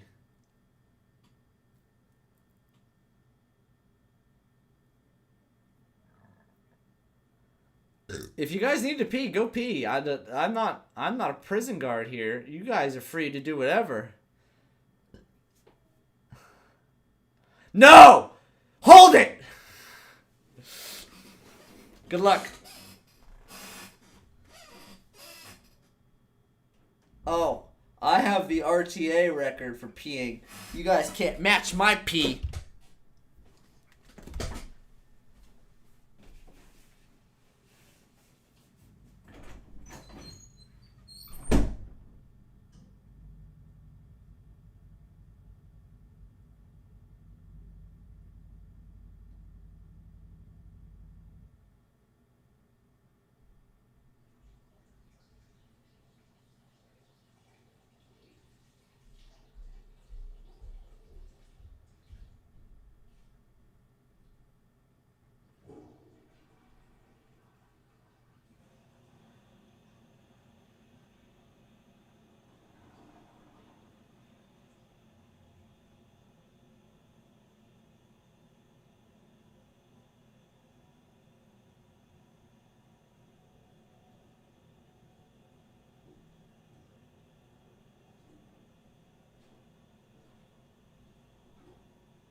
Normally I would have been quicker. I had to give myself a good plunge.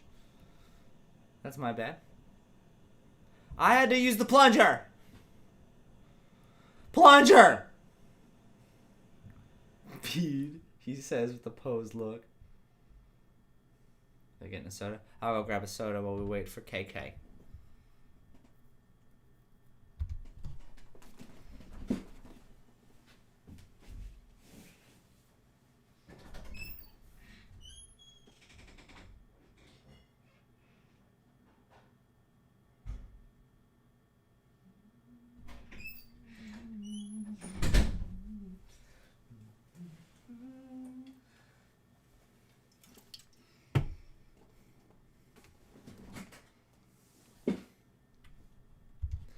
Is that McGee?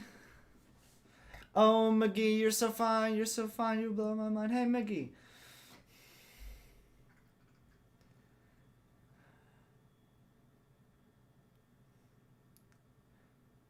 Oh, is that Carl?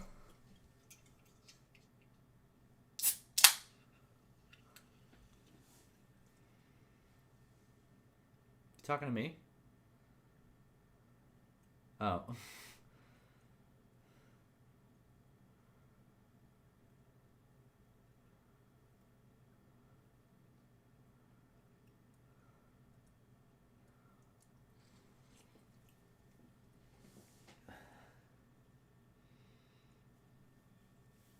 Blood. Hey. Oh no, careful. I'm a crip. I have to kill you now.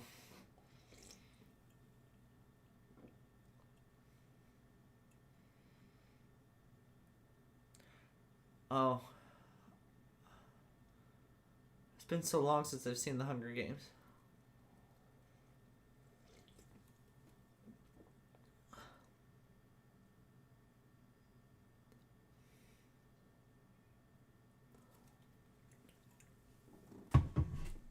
Practice every day.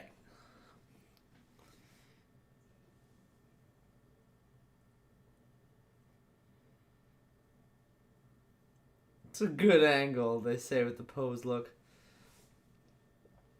Where's the furless creature?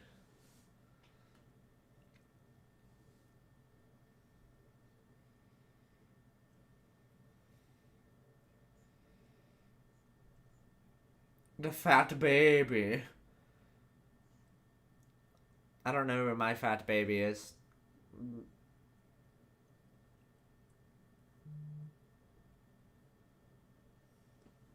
Oh.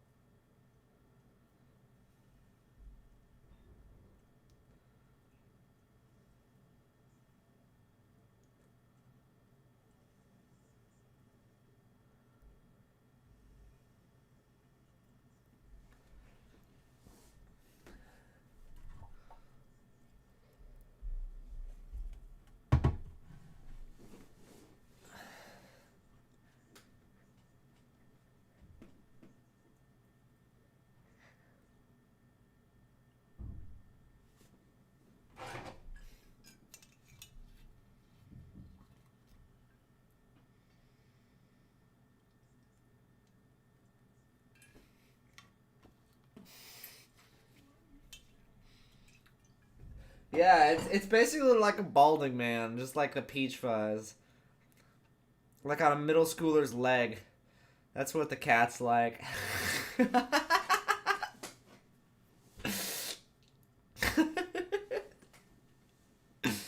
Okay. Everyone's back? What do you mean no? Delete your account. Ugh.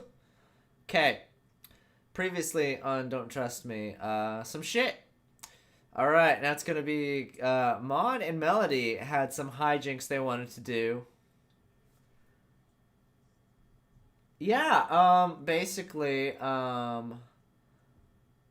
you know, basically, yeah. Hostile walked through the woods, woke up, y'all talked to some dude in the bar that robbed you. Some monk that beat the shit out of Hostel on day 2. Um, basically came begging for help, and here we are.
Ooh.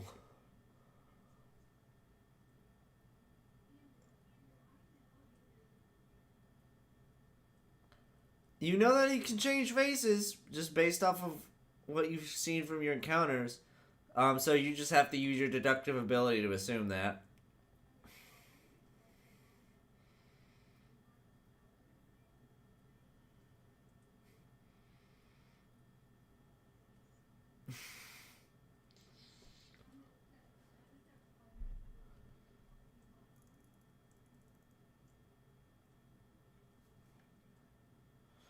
Mod's shorter than me?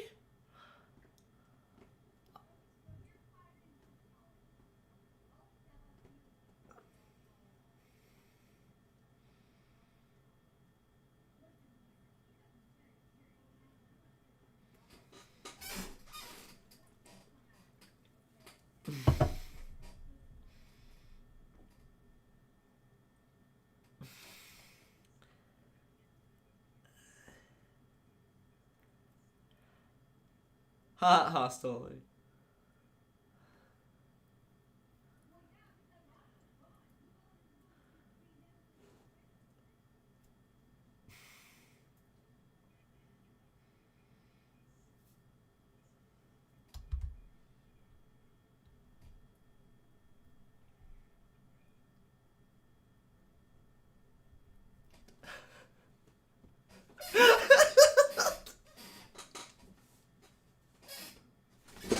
Turn your volume down then.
Okay.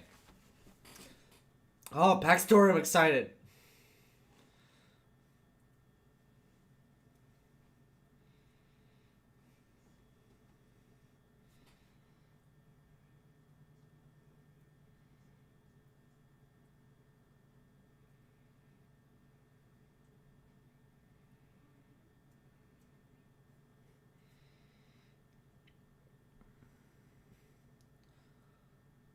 Okay.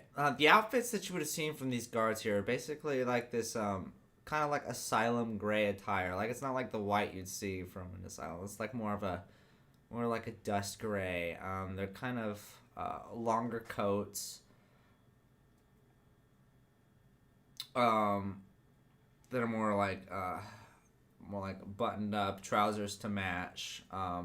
Nothing necessarily in the heads that would dictate anything else from this. And then they have their wands.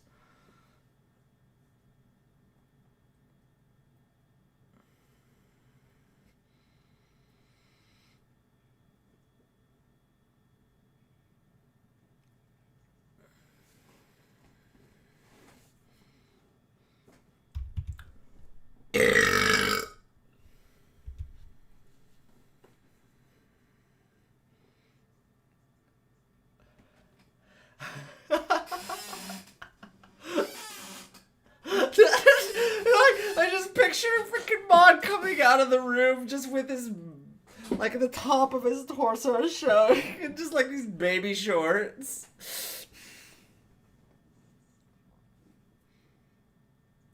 How you like my crop top? What if Hostile wore a crop top? Oh my god. And then it wouldn't cover anything, it would be a necklace for you. The babies. The babies. Okay, keep going.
What? Just talking to me.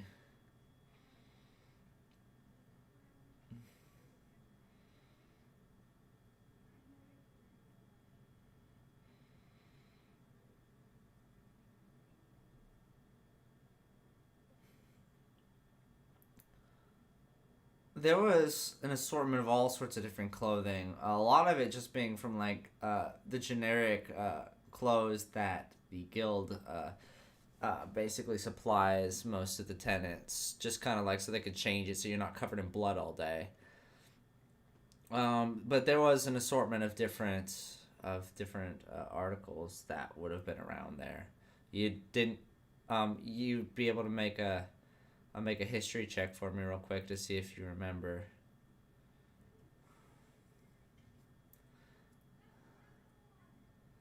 No, yeah, you don't remember seeing anything. Yeah, you forgot everything. You're dead.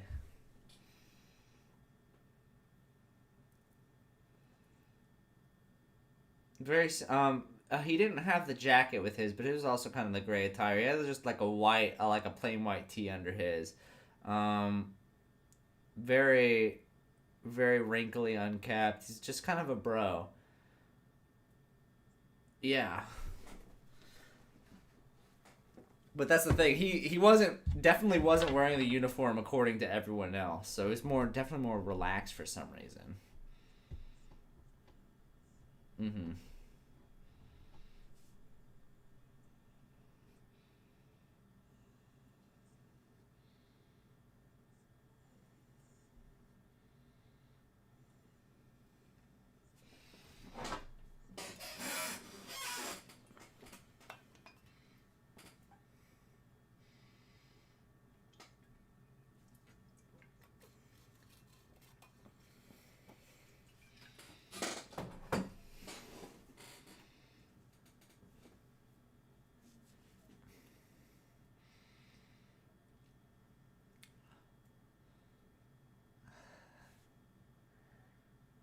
Ooh, I sense a performance check.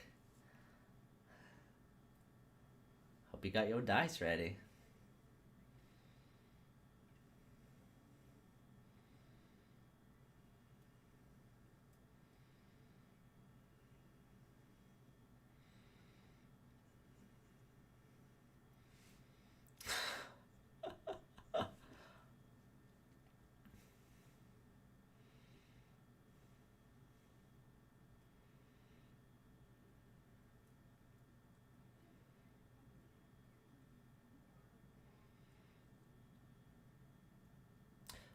If you did, you wouldn't have known because they wouldn't have been wearing their uniform.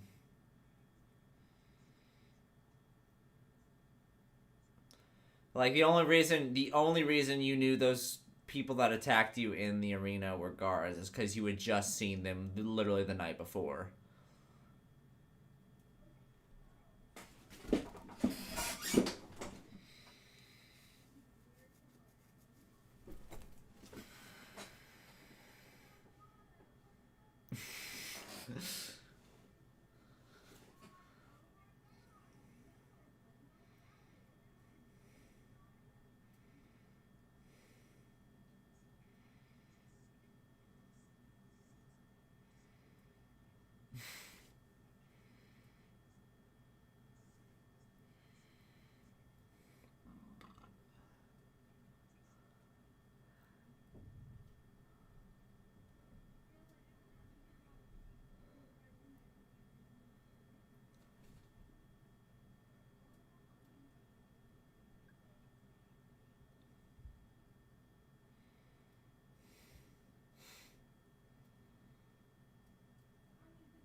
You can use those. The only restriction Borders put on you is during the final tournament.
Okay.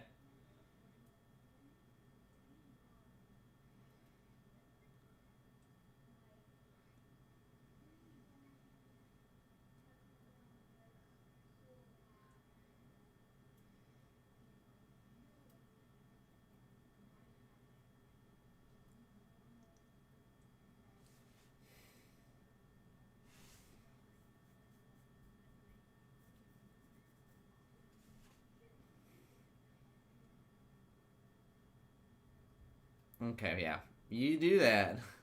Yeah, you've seen enough. You've seen enough guard. You'll be able to recreate the tire. There's nothing specifically fancy about it. This is clearly a group of homies that are putting together their show here. So yeah, you'd be able to.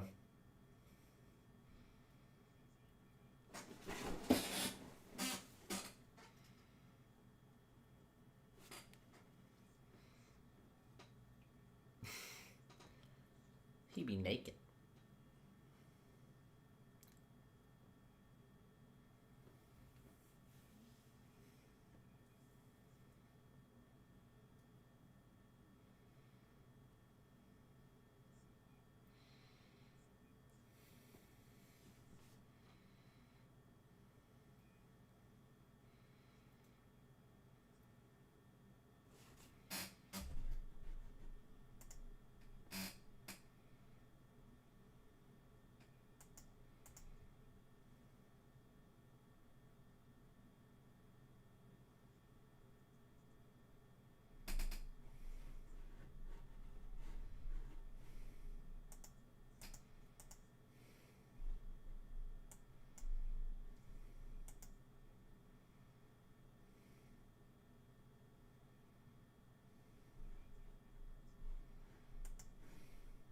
Okay.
Nope.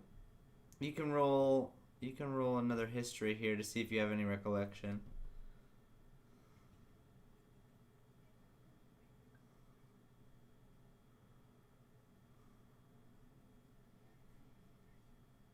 $13?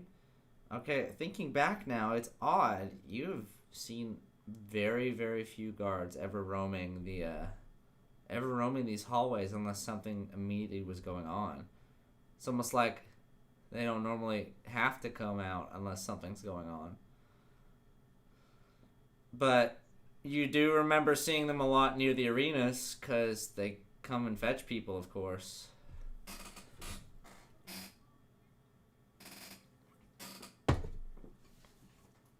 Okay. You have one in particular you want to go to? Yeah.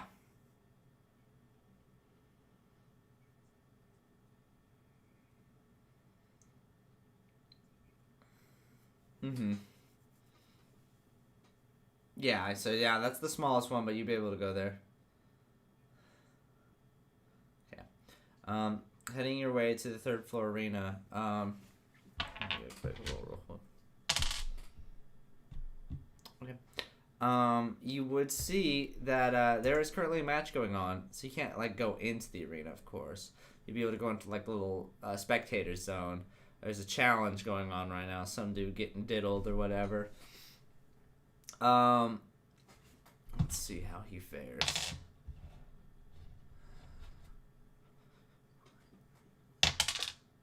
Oh yeah, he does not survive his challenge.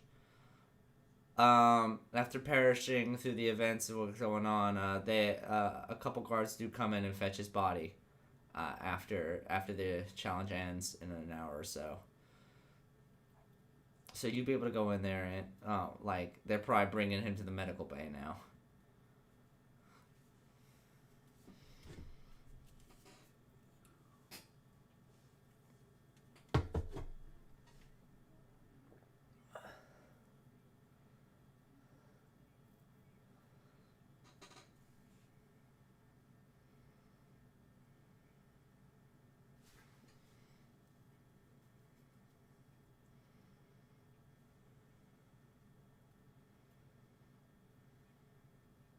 Yeah, okay. You'd be able to make your way up to the first floor and get there pretty easily. Um, at the medical bay, yeah, you'd intersect with the guards that were bringing the failed contestant into that area, kind of slunked over his back.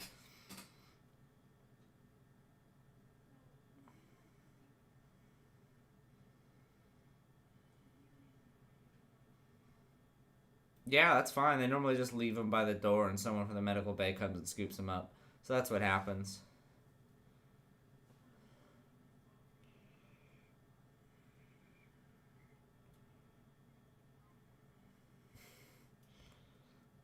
Okay.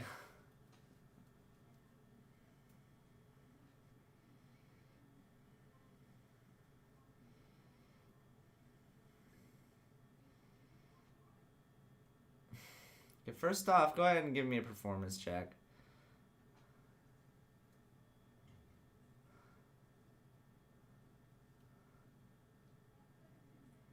17? Okay. Oh, yeah, the guard is sitting there is like, what do you mean? Like, you mean the food fight from earlier or the actual event?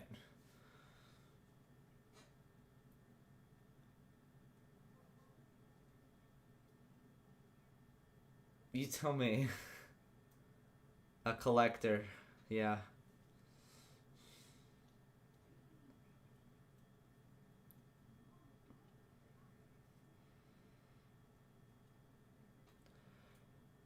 Oh yeah, they finally caught him, man. I wasn't one of the group that spawned, but yeah, dude, he's in jail right now. I can't believe they freaking got past Border.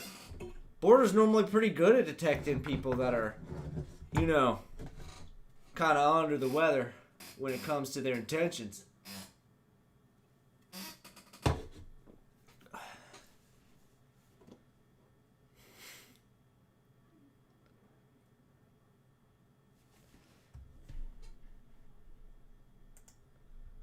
It's, it's, I mean, same place it always has been.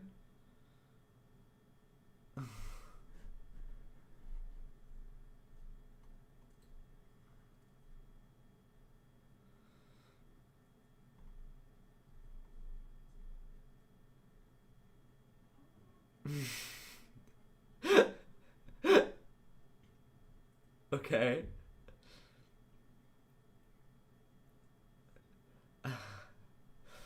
And as you're trying to figure out what he's thinking, you almost visually squint and get closer to him like this, and he thinks that's kind of weird. But you don't detect anything from him. The guard's like, "Get out of my face," for one.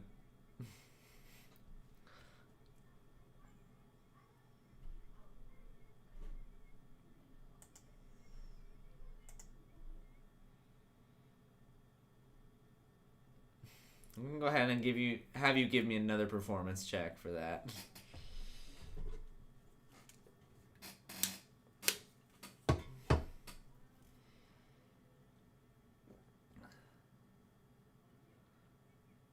Yeah, okay. He's like, "Oh,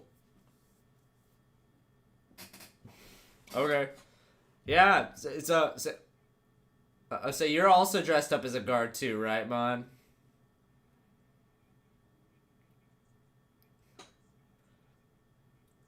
Oh, okay, okay.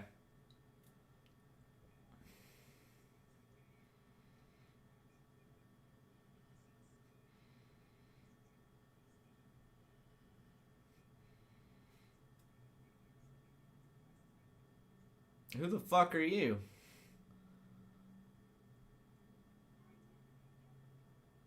I mean, who are you? Like, why do I have to answer any of your questions?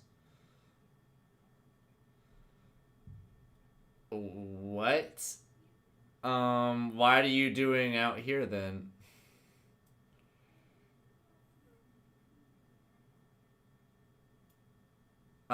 Yeah, but what do you mean off duty?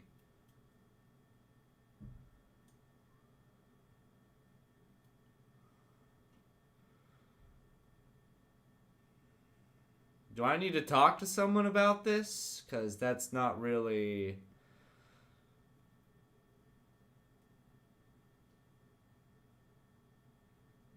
Kayla gave up.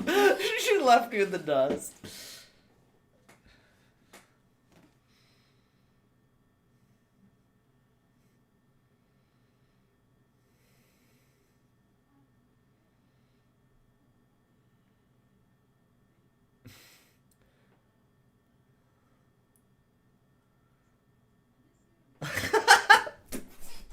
It's a dude, yeah.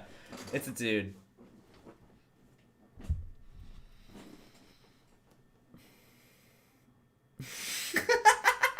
You guys are gonna attack him.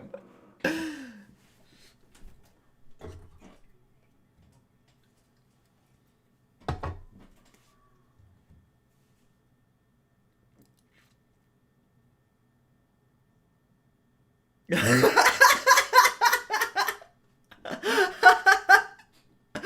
at Hostel! He's like, here we go.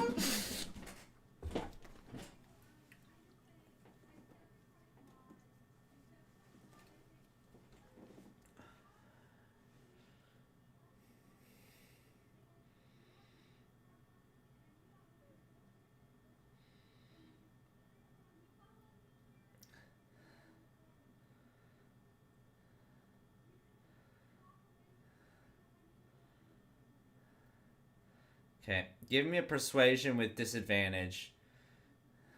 He's on to you now.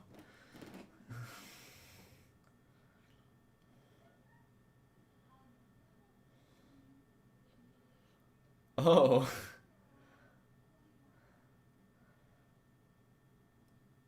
Okay.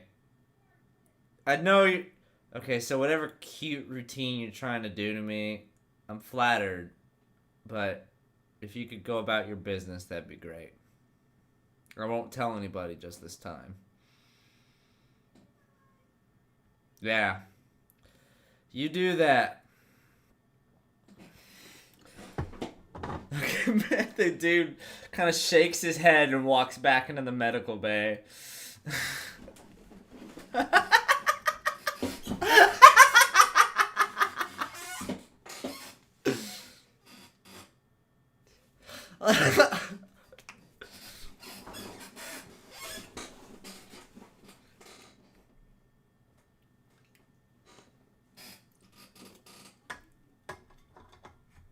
Okay. Do you mind if I...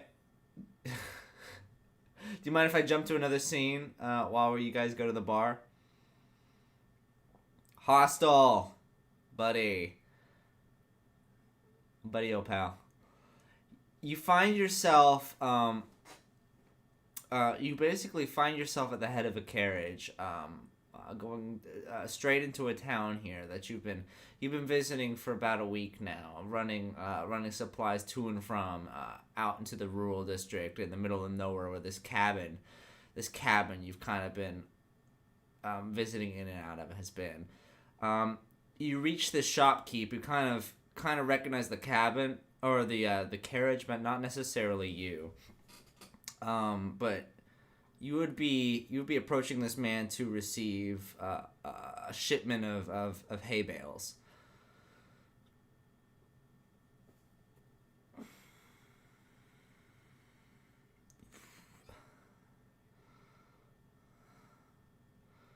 Oh, that's crazy. Aramel doesn't normally inquire help for his deeds. Use some sort of apprenticeship program going on for the hermits.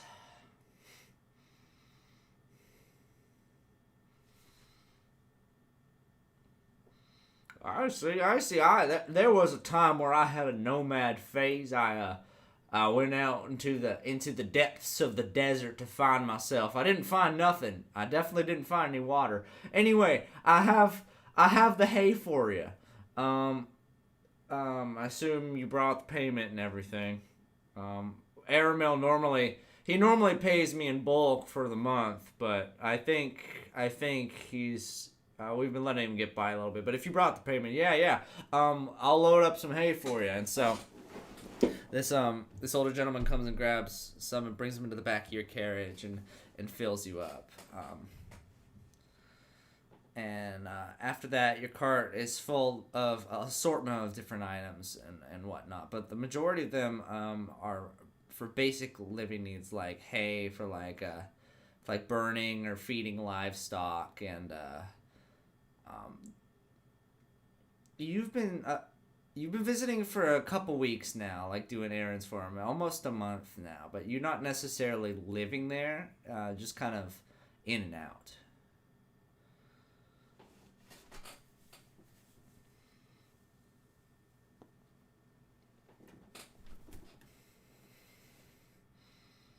Okay. Yeah, for sure. Um, yeah, cause um, you would notice from when, yeah, the first couple days that Aramel was taking shelter for you, like ways he'd heat up his food, he would never have to use. He would never have to like put things on the stove top. He could literally just hold something and reheat a bowl for you. And so he definitely was someone a part of the magical arts and was well endowed. And you notice the only thing of like specific value he kept around were books. And so yeah, you'd be able to know that this was kind of the field of research he studied, and you'd be able to find a sort of a knowledge store, a bookstore where these kind of records are kept here in town.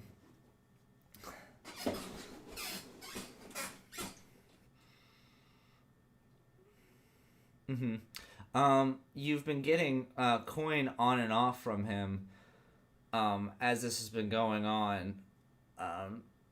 Not necessarily. You haven't been too keen on accepting a bunch of it, but you've taken what you can to survive. But you would have to use this in order to buy the book, cause okay. So yeah, you'd be able to grab a basic spell tome book from him. Not sure whether or not he had already acquired this or not, but the gesture is moreover what you're going for at this point. Acquire that, and you'd be able to take that back to his homestead.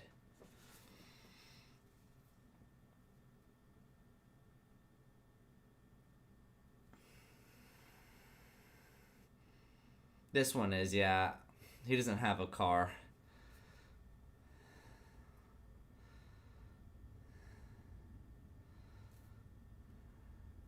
Mm.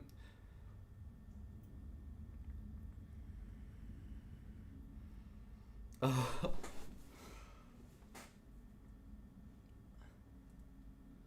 okay. Um, yeah, just basically, this doesn't require anything magical of sorts. It's just a simple using your racial skills to be able to put this together. You'd be able to do that in no time, and over the long course of the trek back, it'd be ready by the time the horses pulled up to where they need to be.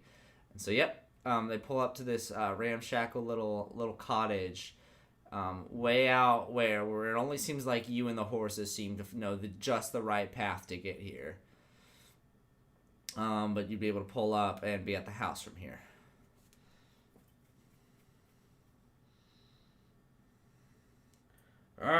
Hostel.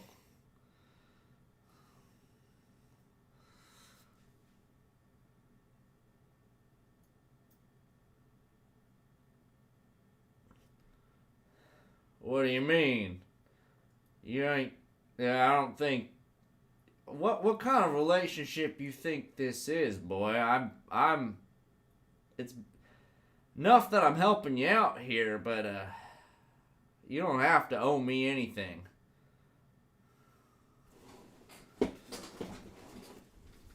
Uh, I figured, Hey, I got a proposition for you, boy, and you feel free to turn this down if you will. But I've been I've been needing a little extra. How do you say? I need a little extra opinions on some of the things that goes around on this estate. Um, Well, see, listen up. It's a specific job that I've kind of been wanting to set up for a specific individual, but you know, I kind of keep to myself, so it's really hard to find good help around here. But you take care of yourself, and so I suppose I can let you in on a secret. You see, he leads you inside the cottage, and where he goes up to, he points to, it's up against the fireplace. This old handmade cot that's just kind of like, it's like a hammock that has like an old mattress stuffed into it instead of like a blanket that's kind of tied up here, and he points to it here.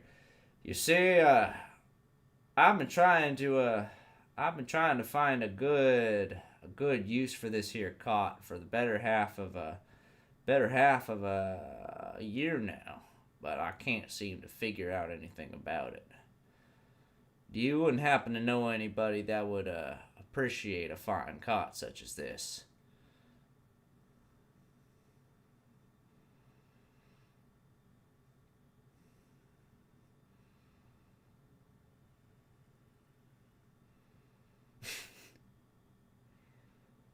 Mm-hmm.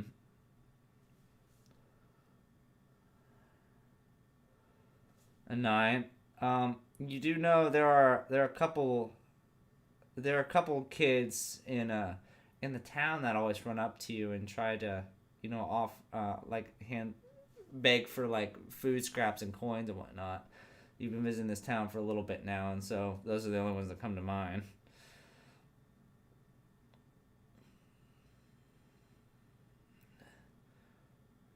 Nah, I don't know. Like what?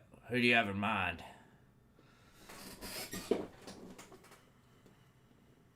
Oh no, I can't stand children. Yuck. Oh please, I was barely one myself. You think I'm ever gonna go back to that lifestyle? You're goddamn mistaken. Yeah, no, I'm thinking someone a little bit more rough around the edges. Someone with a lot of scarring that can't seem to be healed from anything.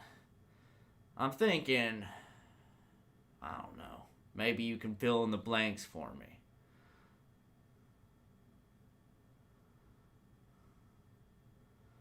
I'm gonna cut to the chase here. When are you gonna accept my offer?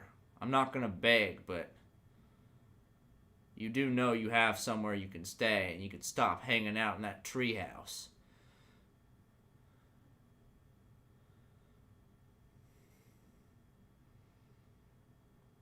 Oh, I would never make such a genuine offer. I'm just saying, this cot really needs a home, and if you could find the person, well, I wouldn't make the argument.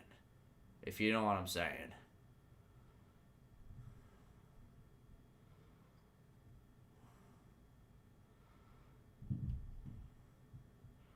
It's about damn time. I was figuring I'd have to wait a whole nother winter to scrape your ass off the pavement. Well, done good work. I'll have something stirred up later. I'm gonna be tending to the farm here in a sec. Aramel, he's avoided a lot of eye contact this whole time. Very prideful, trying to not show any sort of care in the offer that he's giving here. But just trying to, this is the only way he knows to show any sort of gratitude towards someone, and this is the best he can do. Oh. And those tears would transfer over as you fade back, staring at a note that almost feigns the idea of somebody putting their trust in you. But at this point, you've received so much deceit that it's kind of hard to tell fact from fiction, as the cold bindings of the iron cuffs keep you restrained. Your powers dimmed that were gifted to you by someone who saw worth in your abilities. Yet, you find yourself here by sharing some of that trust with someone else.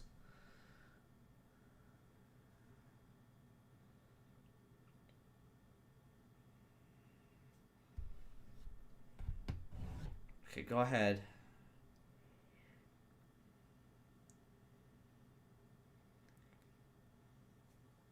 Okay, 14. These cuffs, it's not necessarily like from using your fingers to like kind of navigate around over the course of being in here. There's not necessarily any spot for like a key to go in. It's almost like the material does feel very similar to like a certain material that you use to get into the doors here around. And so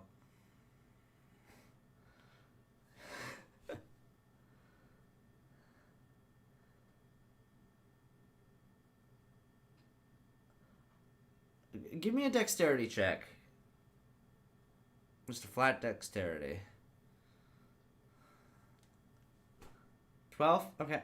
It would take a little bit here, and you're definitely pretty like a stout little guy, and so it's hard to really get that flexibility in. But after a little bit, it almost seems like you have to like use the wall's help to kind of like press your arms to the point where like your shoulders almost kind of like go in a direction they never were meant to go.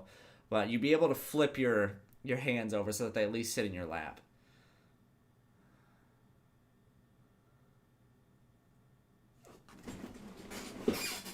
Yeah, these cuffs here are this like they have this look of stainless steel around them here. Um, there's a strip on both sides of like where the back of the cuffs would be like on the wrist here that kind of resembles like the metal plate that you use to open doors. The rest of it is like this deep silver and it's covered in like these etched in runes basically that are kind of like faintly glowing. Okay.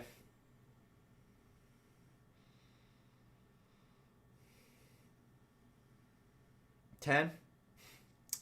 You definitely can still sense that there's something about them that's suppressing your ability to conjure up any magic. And so you know that there's something either with the etchings in this or the material it's made of that's just absorbing anything that you're dishing out. But it's hard to really tell why.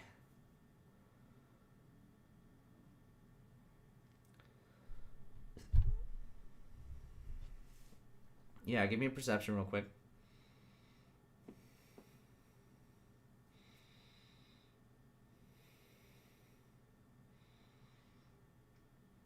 A 5? Okay, I mean, you occasionally hear like footsteps come from outside, but there's almost little to no lighting in here. It's like basically being inside of a tomb. And so aside from just hearing the footsteps from the outside every once in a while, it's really hard to get much of a bearings of your location. You can't really tell you don't think there's anybody else in the room with you though. It's a pretty small cell.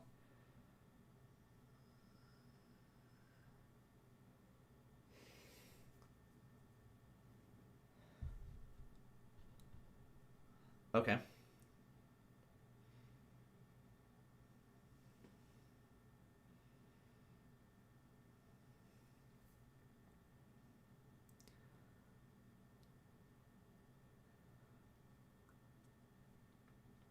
I mean, you'd be able to use the bars. Like, perhaps. That's the only, like, tangible thing you'd be able to work around, aside from just bashing them up against the concrete wall. But there's not even a bed in here for you, like, to finagle anything around.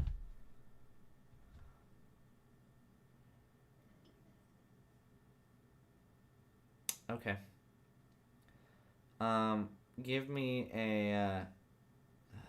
let's see, give me a strength check.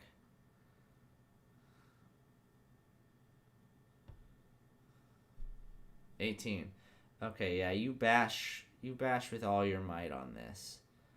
Um, up against the point on this wall where the metal from these bars seems to just reverberate around this cold isolated area that you're in, and it gets to the point where you're bashing and your strength is just waning and waning as it keeps going. The vibrations from your wrist is starting to like cut into the flesh around where it's exposing, and it's getting to the point where almost it's not worth it anymore when a guard shows up.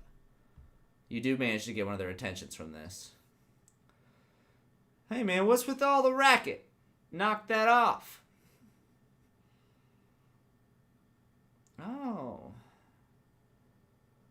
I was wondering where they were storing you. Hey, listen, man. I'm just a messenger. You don't. If any of this goes south, you'll take it easy on us, right? We don't really have any involvement with this. He's kind of standing like up against it. He feels pretty safe though.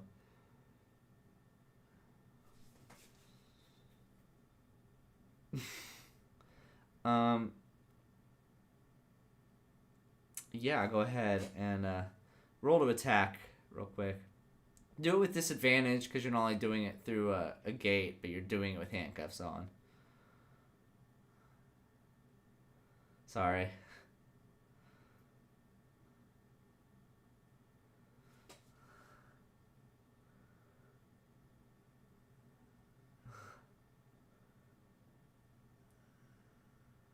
Oh, 3. Okay. It's something like out of a horror movie. There's these tiny little hands just kind of boom, like out at the freaking out of the grating at this guard, and it's stopped by the bar in the middle that keeps him, and it kind of shocks him backwards. Like it spooks the crap out of this guy, but you go straight for him, and moreover just kind of scare him away.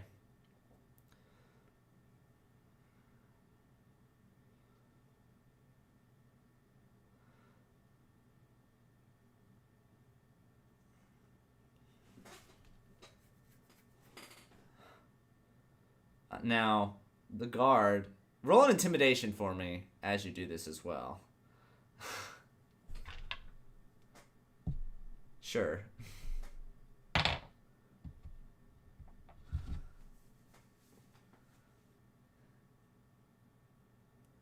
15.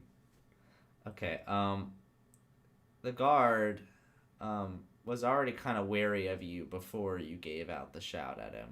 And especially after he just kind of like pleaded for you to like not take out anything on the guards and whatnot. He's like, listen, man, I'm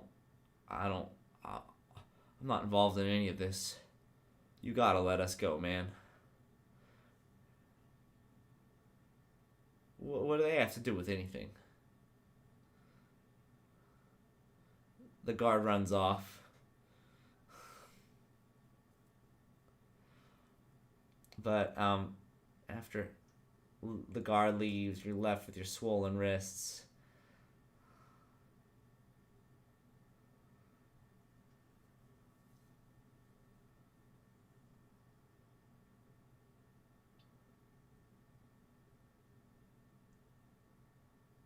Mm-hmm. Oh, okay.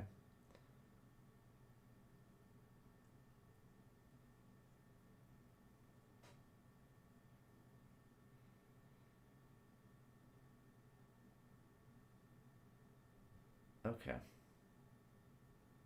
Just like kind of keep him hidden behind you, or what was it again?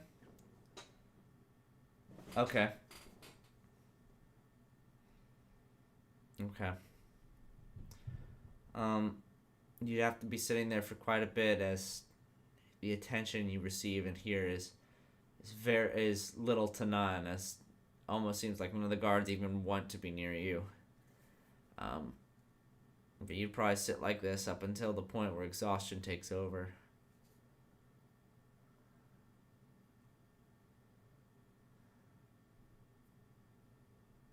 Not with these cuffs on. Okay. I'm gonna jump back to these guys. I'm gonna get you a hit once again after this, because I think Sheep has to get off here soon.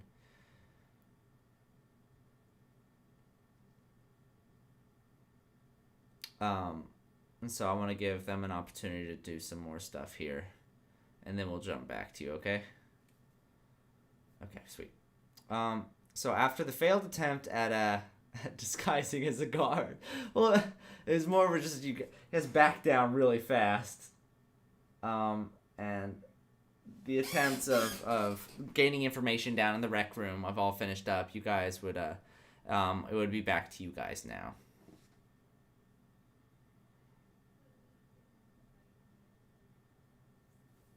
You'd be able to, yeah. You guys didn't really leave afterward. You'd see Ember outside of the bar with Billiard during this time as well. It's just kind of passing the time.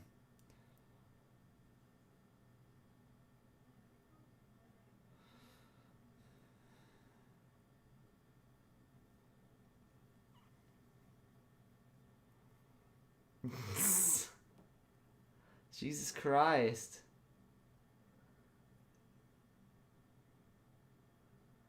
Can you hear any of us, Kayla? Oh, I can hear.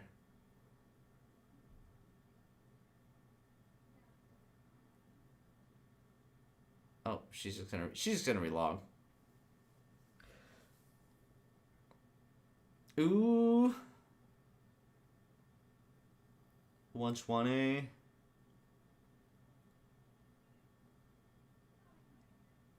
Okay, sweet.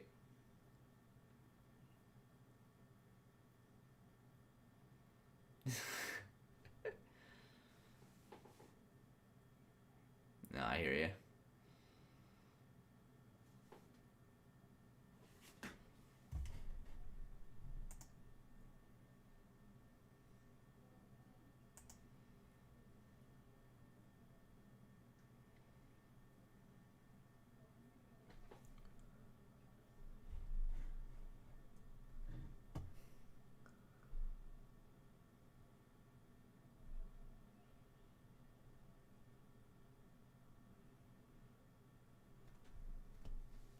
Billiard. He kind of gives a nod at you.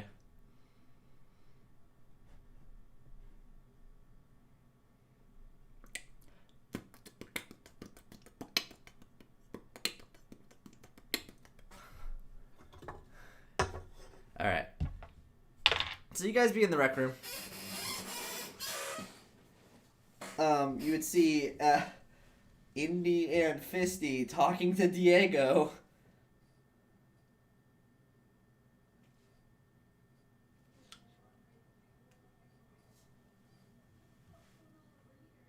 Yeah, you're dressed as a guard. Oh, never mind. Okay. Diego, knowing this would have happened, immediately scurries up and tries to leave.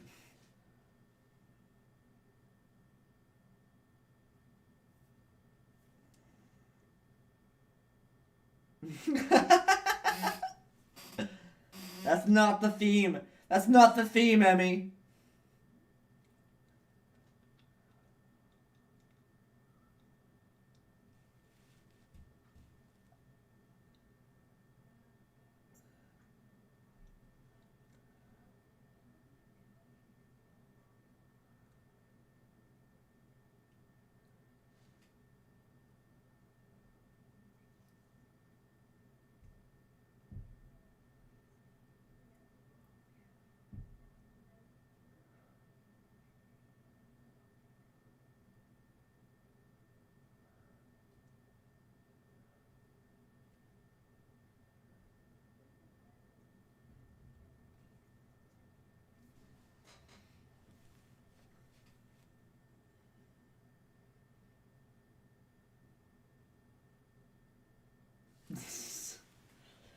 Okay, you trying to reach out to Fuzzy?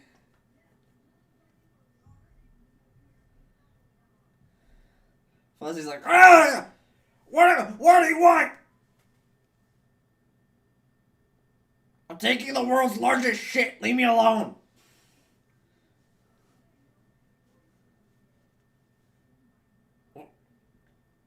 What am I? Okay, that's the last message you get from Fuzzy.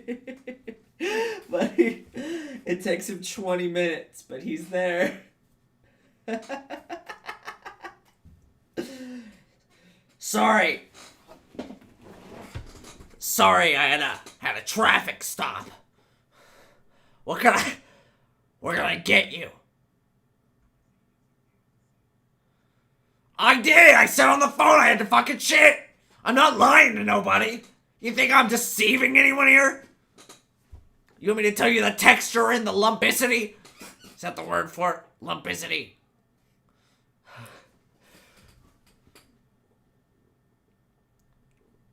Fuzzy's expression changes fast when you say that. I was like, what the fuck are you talking about?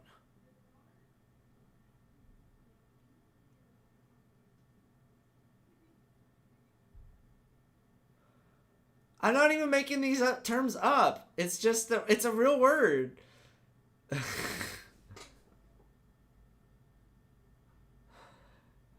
You can do it. It's a collector, my guy.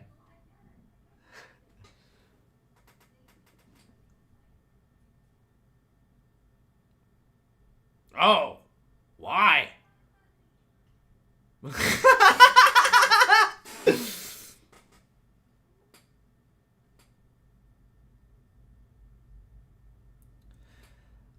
It's you wouldn't necessarily know, like, you might not necessarily have met any before, and you can always roll a history for more information, but it's a pretty open term. These are just basically the like bounty hunter police for people that have gone rogue. Yeah, this is an actual branch of LOA. So it's like the like you know how the president has his cabinets. It's like the Department of Education. People know about that, not necessarily what it does.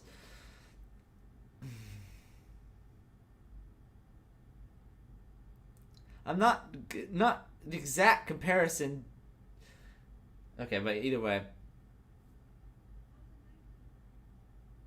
On Insight? Okay, it's genuine surprise on Fuzzy's face when he hears they say collectors. When he says, well, all he said from there was, why do they think that? And so, that's a genuine question.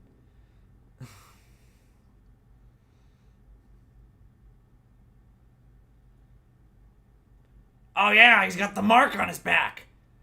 Oh, did he? Yeah, he told me not to. I don't think I'm supposed to talk about it around you guys, though. I can't, no! Hostel told me not to tell, I won't tell! Oh, just roll to attack. Yeah, you absolutely deck this dude.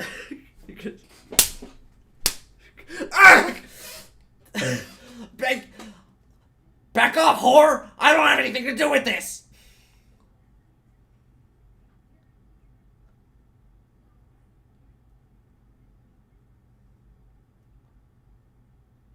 Listen, I didn't know he was a collector. You tell me.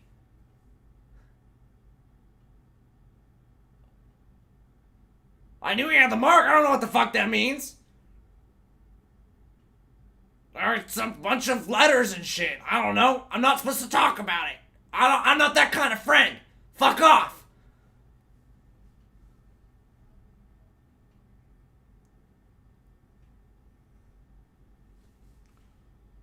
Listen, I literally learned what happened like 8 seconds ago and I got the shit slapped out of me. You're gonna have to give me a second to fucking focus. You bunch of bimbos. I don't know what the fuck's happening either, okay? Clearly this is me getting shaken up here. No, don't touch me.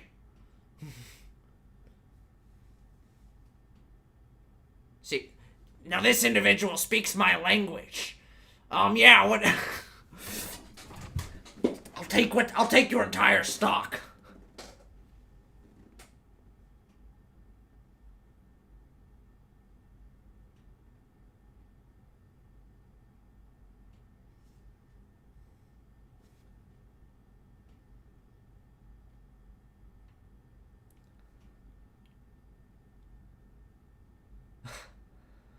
No, don't do that. Just buy the cigarettes, you cheapskates.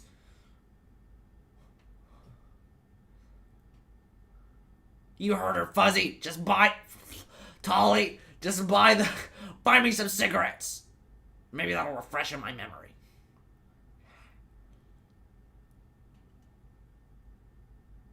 No, I'm never going back in there again. Ah, not again. You can't make me.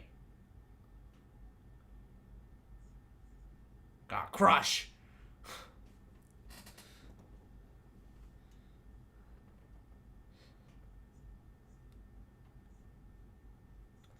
Listen, you don't have to... God, you guys are such pushovers. You don't have to buy me anything. I'm gonna help. I got the shit slapped out of me and now I want a cigarette. Can you blame me?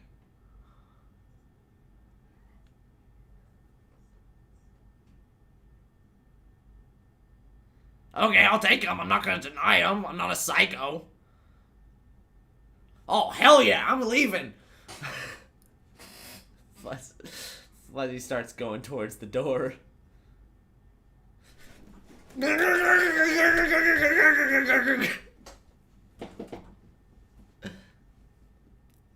Yeah, it's kind of like a Looney Tunes character, like walking off of a freaking cliff. Yeah. So what happened? What happened to Hostel? I'm pretty sure he doesn't even want anything to do with me anymore. Why should he need my help?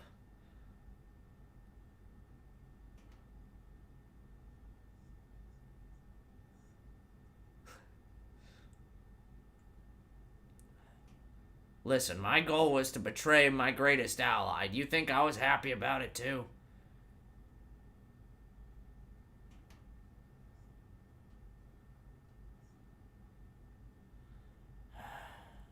What all happened? What do you know?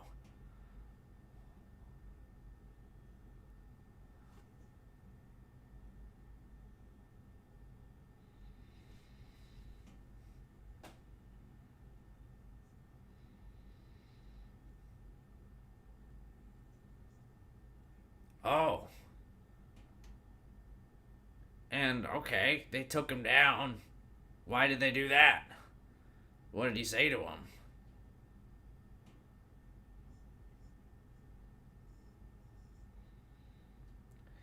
They think he's a collector, huh? Okay, well, I don't think he's a collector. Well, if he was a collector, I'd probably know him.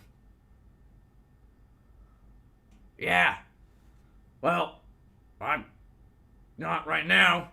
I'm clearly a delinquent.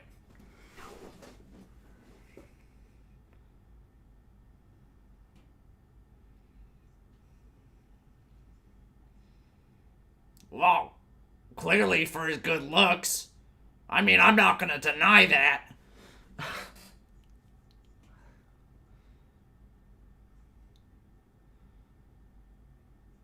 What do you mean? I'm a vagrant. I ain't doing that business no more. Why do you think I'm here?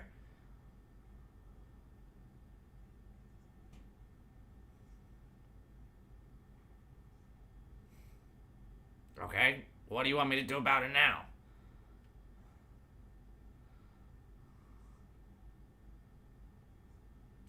Well, I mean, it is if our friend's in trouble.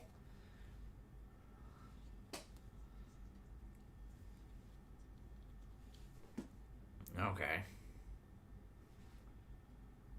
Yeah, I was a collector. I'm pretty sure I would have known the guy if he ever was a collector. I don't think it. I would know if he was a collector. I don't know what the fuck that mark means. Well, I mean,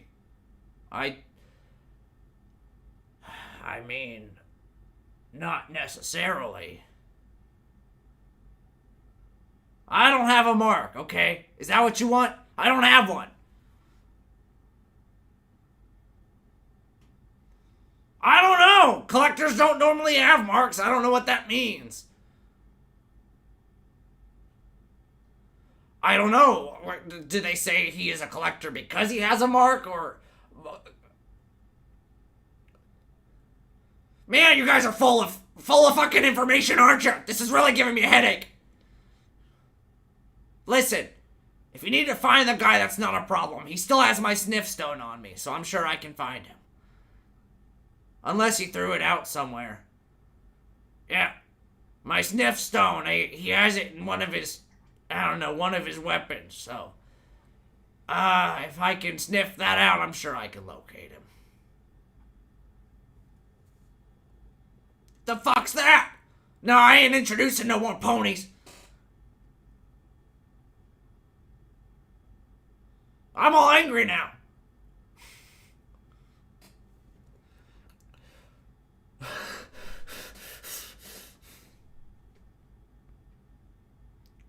We're right next to it, by the way. Here's cigarette, she says.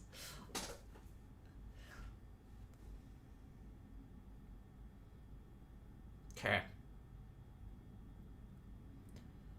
Alright, let me see what I got.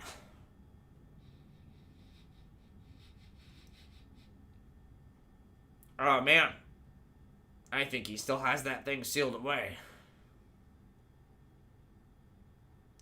No, you gotta have it exposed to fresh air, otherwise the scent won't be able to reach me. I think he must have it, like, stocked away somewhere.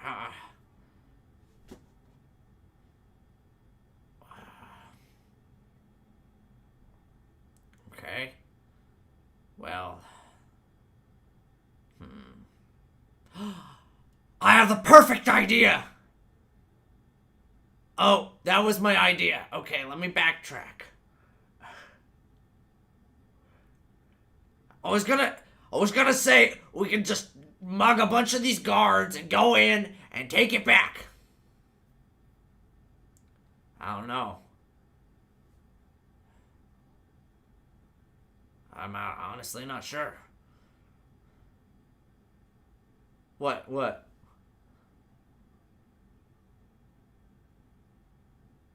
I could have told you that.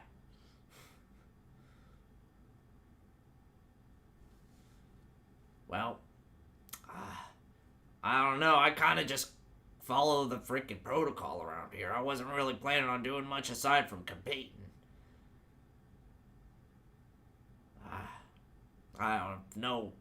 No way in or out of trying to find my way in there. Do any of you guys know any of the guards, perchance? Would they be able to get us in?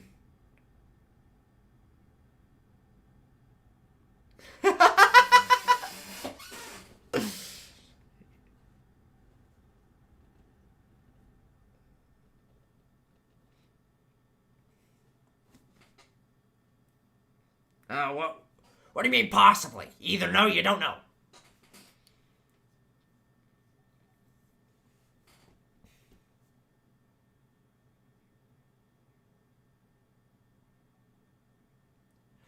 Oh, yeah.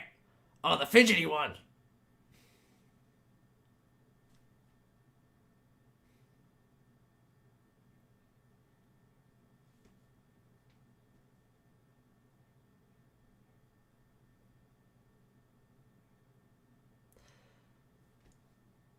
Okay.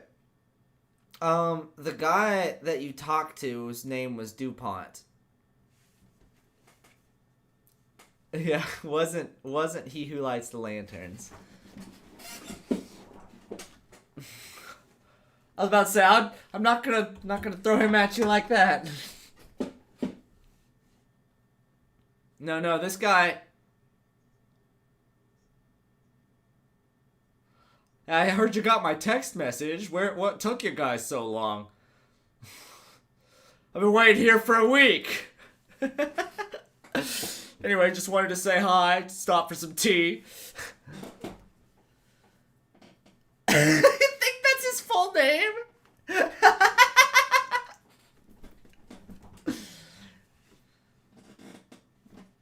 What a stupid... Can I call you he?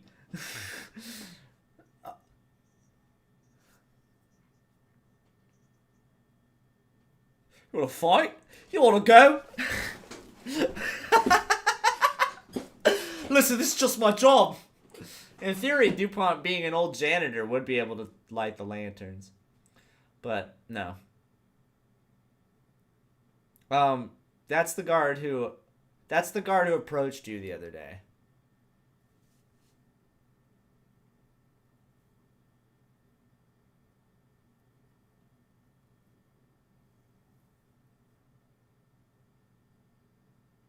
Well, wasn't he one of the guards? I thought he was a guard.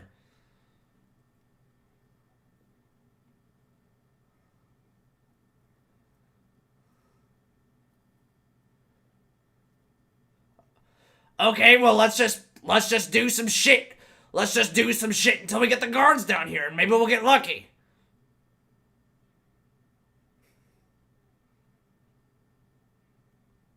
Okay, then that means he brings us to him. That sounds like a...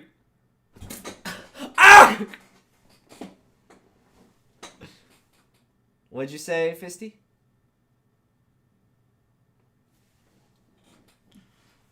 I mean, kind of ruins our plans of getting out of here via the tournament, though. Listen. What do you mean? Sooner we beat this tournament, the sooner we get to kick whoever's running this place right in the dick. I'm doing the tournament.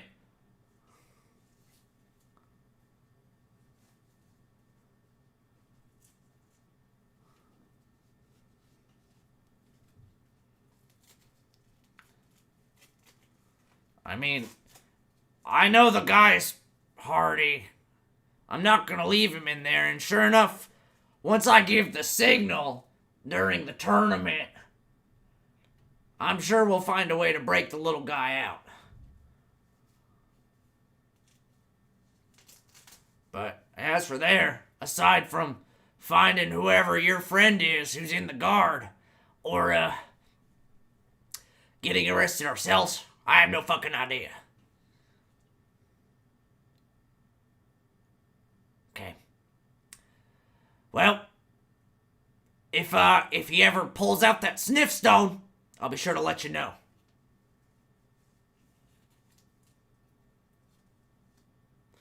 I don't talk about my stones, you weirdo.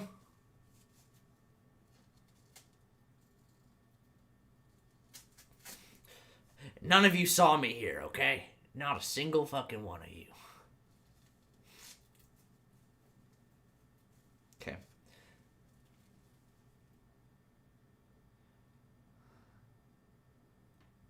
Listen, all I said was I don't know nothing about no marks. Ain't nothing with the collectors that has to do with me no more. Okay?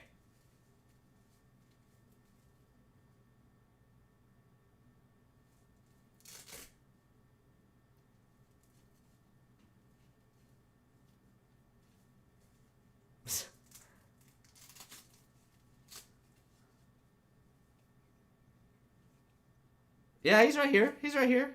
Just kind of chipping in every moment he can. Yeah, and you know what'll be good? Is if one of us wins the tournament and says, hey, I want to get out of here, and I'm taking Fuzzy with me. Then they gotta break him out of jail. It'll be so funny. Or we could challenge the boss, kick his ass, and then release him out of jail. Or what we could do is we could, I don't know. I'm gonna fuck some people up, okay?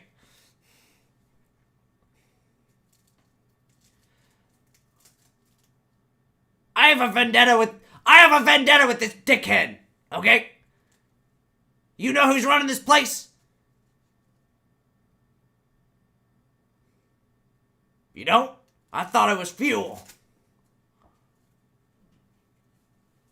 That's what they said. And if he's running this place, I'm gonna punch him in the dick.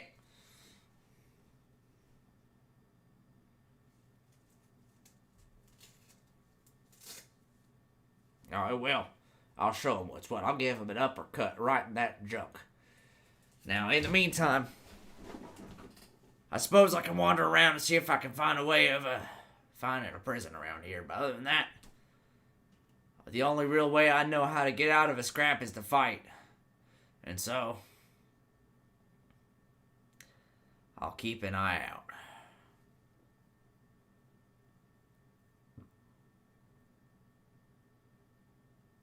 Fuzzy saunters off.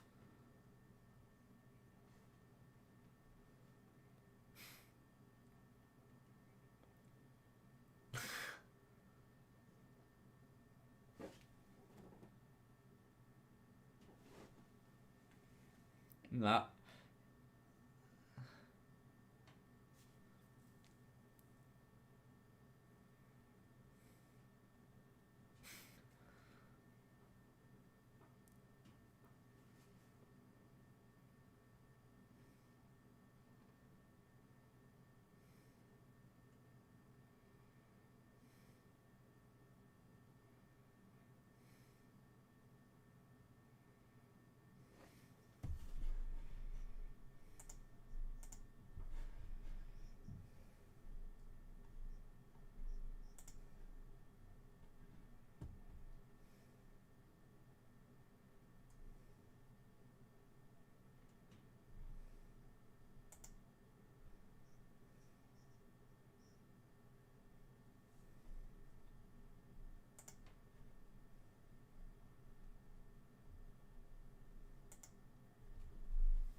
Just do the whole scenario over again.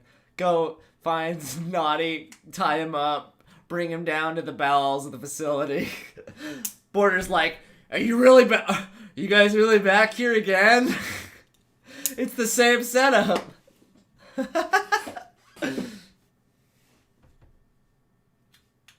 Naughty's like, I had to try it again, I'm sorry.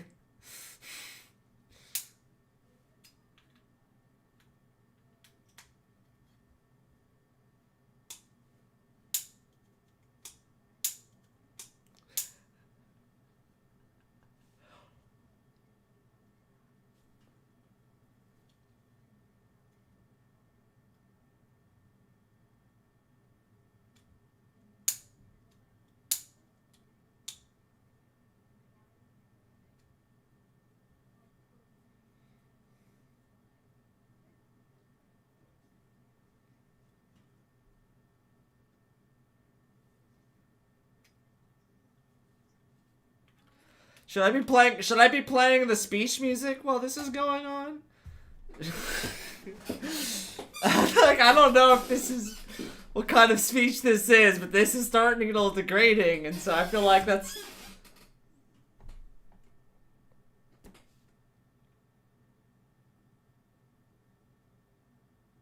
Yeah, for sure. I'll save... There's gonna be a pretty combat-heavy session next, and so we'll get a lot of the talking out of the way here, and I'll catch you up on what we passed here soon, okay? Okay, yeah, because we only got, like, another 30 minutes here. Okay. Bye! Okay. I'm doing it to you guys. Damn it. Oh, y'all gross. Get away. Get away. Get away. Yuck. Yuck. Gross. Ugh.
As Colonel speaks up here.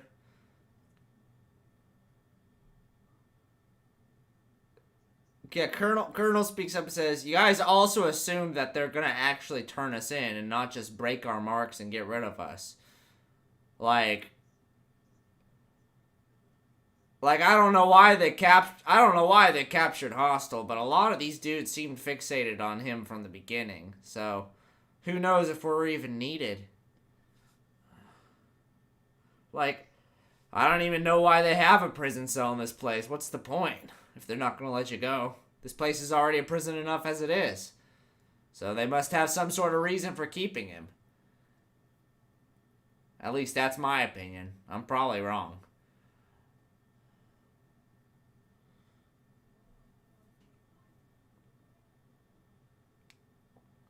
I mean, I have no idea what the collector's supposed to be. Like, the collector? A collector?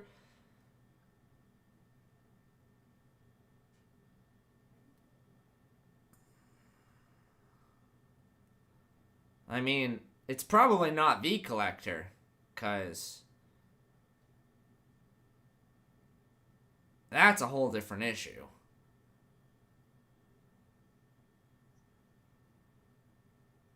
Yeah. I think, yeah, that's the guy that, I think that's the guy that runs the joint. But, I don't... No, not the Gauntlet, the collectors, the actual collections agency.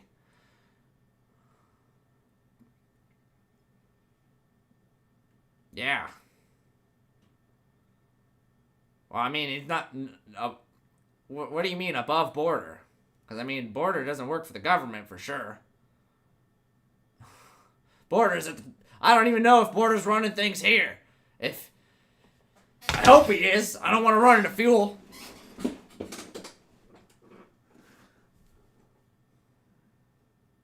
Anyway. That's most of what I have. I don't want to tangle with the guards if I don't have to. I'm already on their shit list. If we can survive as long as possible by doing what they want. And hopefully we can snag poor Hostile along the way.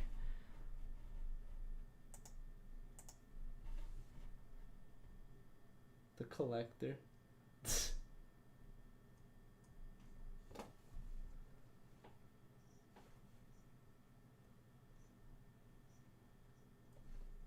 The name of...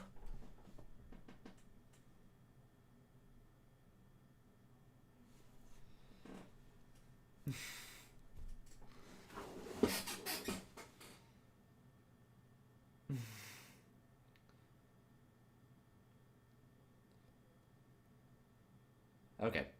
Um,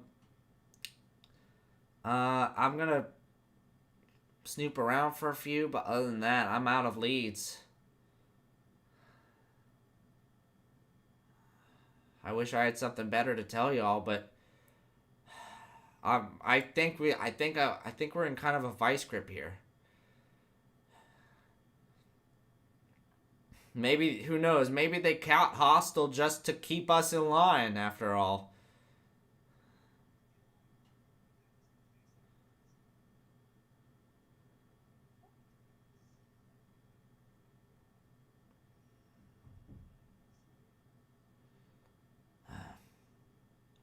I don't.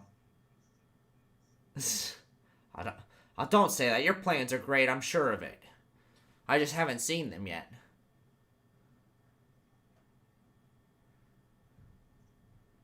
Ah. Colonel gives this face like I'm included. It's just. I'm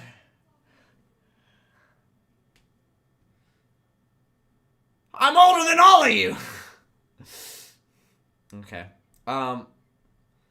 Colonel's gonna kind of melancholically wave goodbye here, and he's gonna kind of saunter off, without any more leads on what he's supposed to do.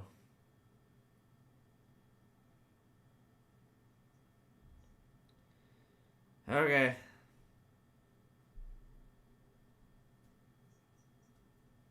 Okay, yeah, he's gone. Hey, as he rounds the corner though, you hear him. You hear the sound of like, poof, ah, fuck. And he's like, oh shit. Keeps walking.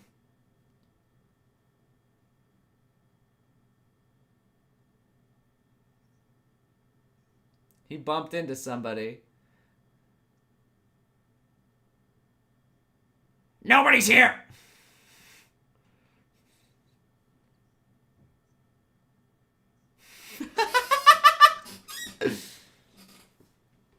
Nothing. It was just Dante's reaction.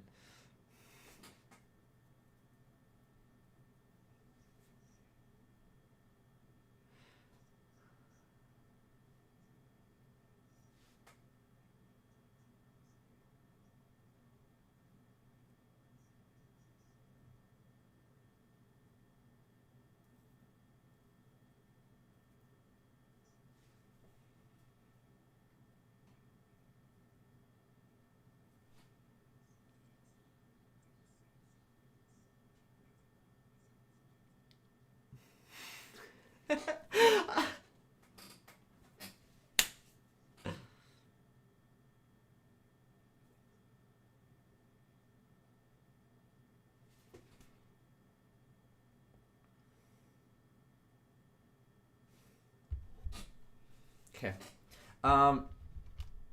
Yeah, it's getting kind of closer to the evening now. It's still some time left, but yeah, that's Mr. Colonel. Colonel sauntered off, but you're free to do as you will from here.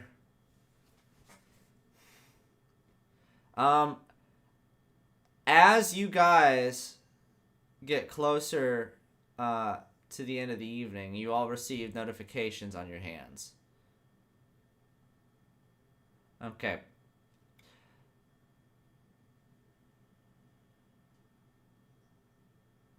Okay. All of you receive notifications on your hand that says tomorrow, and then it pops up with a notification of a type of of pairing match. Okay. It pops up for Melody. It says Melody versus Indy.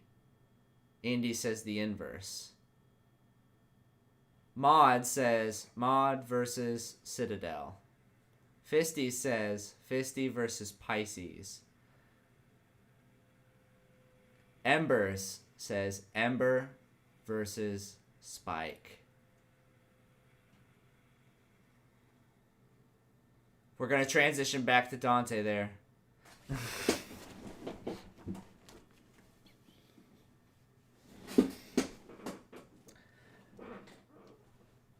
You sure do, but that's That's a place to stop for there.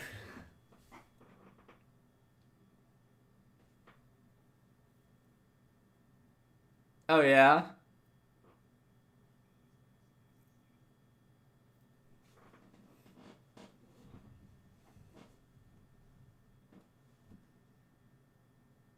Um. Yeah, you'd be able to check. They only seem to really raid your pockets for your ID card and that note. That seems to be the only thing they read. Mm-hmm.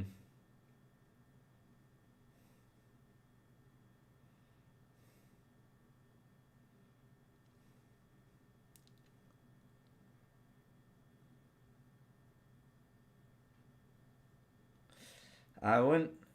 Uh, it's hard to say you have anything on you worth 10 gold, though.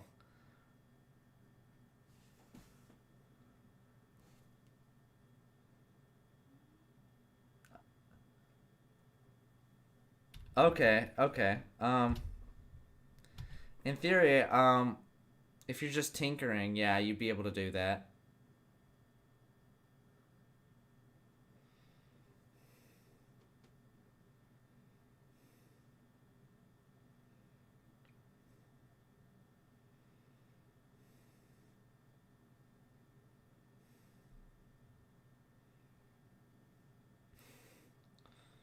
Mm-hmm.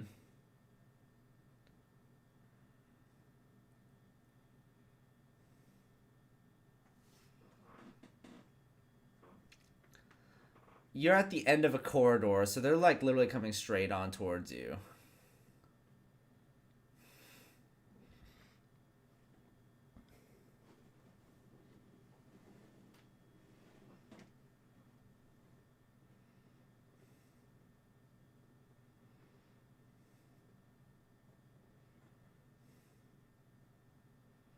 Yes.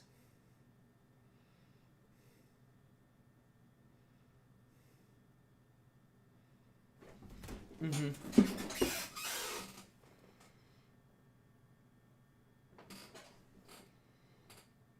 Excellent. Okay.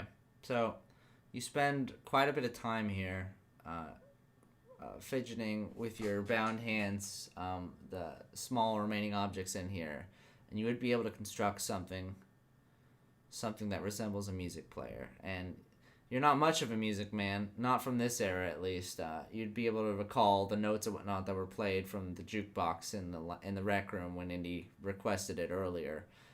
Um, but you have a song by Voice of Johnny Girl, at least whatever recollection you have of it, sitting. You hide against the bars, like off to the side, and you wait. You sit here with the music playing, and as the music plays, like from this ornate little music box, you, as time passes, let it distract you slightly. Kind of let it bring you into your own little world. And sure enough, you hear a song that resembles a song from the Voice of Johnny Girl, coming from a music box that you gave your landlord, Aramil, that's sitting on his current desk. You are entering back in from another day's worth of errands. Aramil is off at the moment. Um, Whether it be somewhere outside the homestead or off doing an errand in town. You would be just returning to the cabin here, and you could hear the music box playing as you come close, which is odd because normally nobody really touches it. So you hear this before you enter the cabin.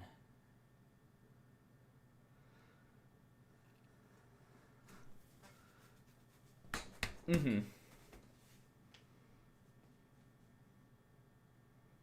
Yeah.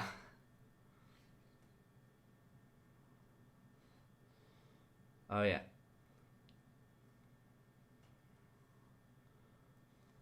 Uh.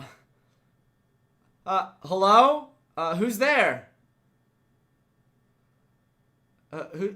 Hostile. Who's that?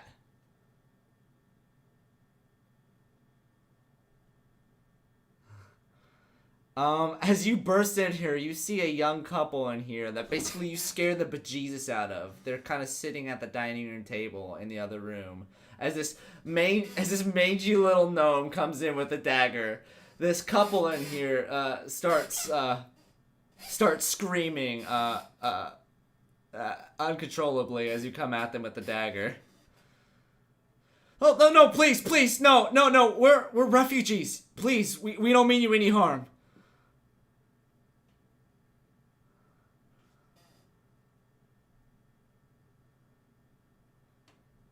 No, he left a few hours ago. Listen, we didn't. We heard rumors that someone was taking in lost people. We'll only be here a night or so. We don't mean to intrude on your guys' space any, but we got permission, I assure you.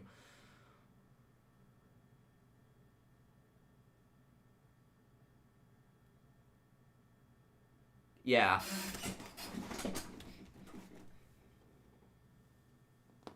They're very scared. They're very scared. He's you feel very very intimidating as well in this situation, so you can't believe they would at least be able to spit out a lie that fast. But other than that, it's hard to tell. Okay, and as they speak their names here, in the haze of your flashback, a film of kind of static takes over your mind. It's weird. In the midst of your memories here, it seems like the name is the biggest thing that's obscured here. At least, you're able to remember the faces and whatnot, but for some reason, any other descriptors just is very, very faintly blurry for you here. But they did say the name, so they introduced themselves.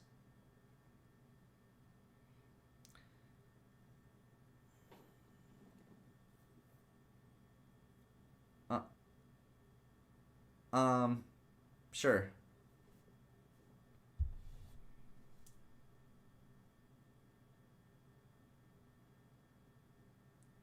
10. Okay. Kind of transpiring somewhere within the realm of your flashback here. You go a little bit further into the conversation. You realize that these individuals, of course, were refugees, and that they're very much like together as a couple that are just trying to like lay low and use this as just kind of a checkpoint underneath. But you do manage to recall like one thing that stood out kind of during your conversation with them, and then your flashback kind of brings you to this moment in time. So yeah, I don't know if you've met any real soldiers here, Mr. Hostile, but my girlfriend, she's a breed of a kind. There's actually a pretty cool little trick that we like to show a lot of our friends whenever we run into new friends when we roll into town. Do you mind if we show you? Yeah. Don't worry. And then the girl holds her hand out to you. It's very from getting you are managing to recall more facial features from the girl. Definitely more from her than you are the guy. The girl has this deep black hair. No real signs of makeup. It's almost kind of more Native American style, but very slender, very kind of deprived of like a good meal in a while. These people have been on the road for a while, but a very soft and welcoming look as she brings her hand out to you. It's like, okay. She grabs your hand and smiles. She looks over to her gentleman partner next to you and grabs his hand as well, and she closes her eyes. You don't feel any immediate sensation run over you, but after a couple seconds, she lets go and is like, okay, please place your hands on the table for me.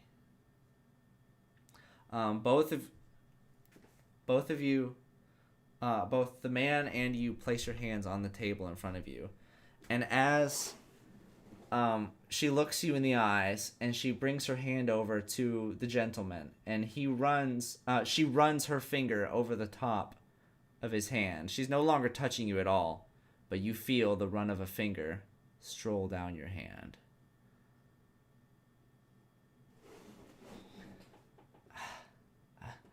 I assume it's something with a soldier ability I picked up for a while, but I honestly can't explain it myself. I've always been able to do this. Yeah, and that's not it. Anything that happens, she can link anybody. It's really like it's a miracle I've never really even heard of, but it's an ability that's sought after by quite a few people, and let's just say a lot of people in the law business don't really take kindly to abilities that go around unchecked.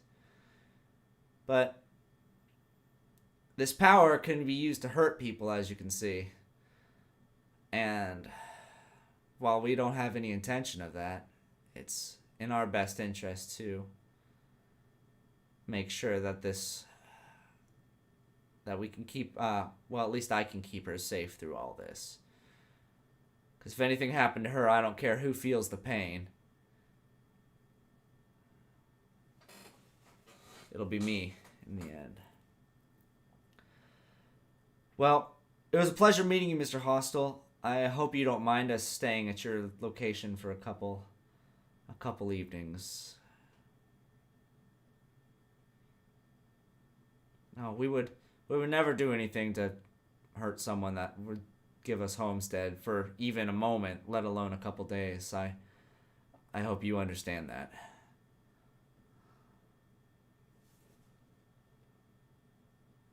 No, please show me. I've got all the time in the world.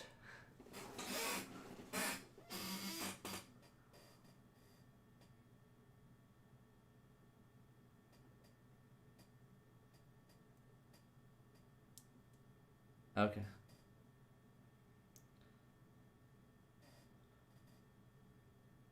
Did you make that yourself? Well, that's incredible. I'd never be able to do something like, how did you do that? And he picks it up as like, understanding like, you didn't take any classes for this, did you?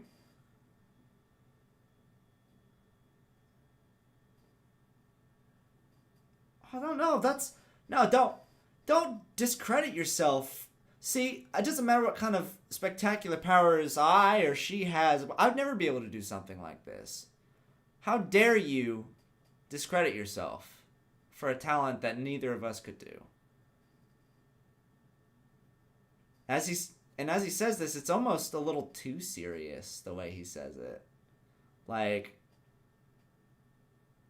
almost like he's not even saying this to you, but like to some memory that he has.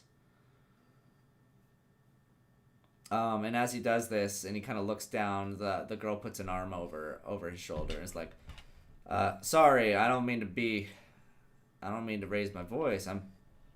We're just really tired, you know. Real tired." As this happens, Mr. Aramel swings the door open from behind you all. I see you're acquainted with your new guests. Oh, well, you can make up for your transgressions by fixing our new guests a cup of tea. How about that? Yeah. I brought ourselves a new, I had to go, grab a few new rifles to go get some more hunting. We should be good for the up-and-coming spring when the animals start breeding again. As for you guys, don't cause a ruckus. You know the drill. My home is your home, not anybody else's, though. Aramel saunters off to the kitchen. And as this happens, this is one of your one of your first real moments in a while where we're experiencing someone's magic ability is really kind of taking you to your own world. And I'm trying to think of the words for this. It at that moment kind of sparks like a furthering into the flashback, if you don't mind.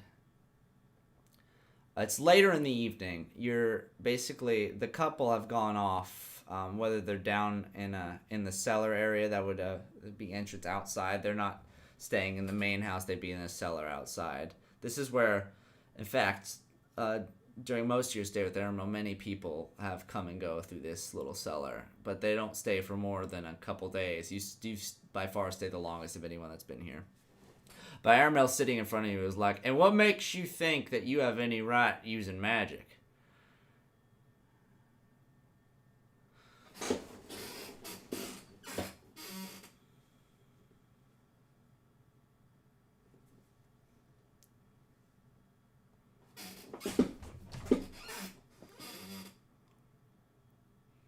Okay, and what, if I may so kindly ask you, what if these abilities draw the exact kind of attention you don't want to have? What if these abilities attract the exact kind of attention you don't want to have? What we don't want to have here? What if this ends up getting you hurt? What are you going to do then? Is this really the life you want?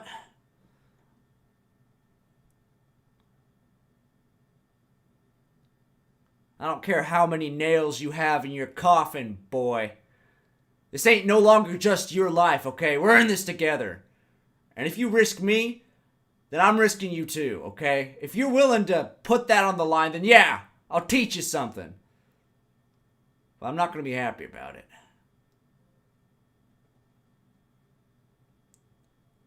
No,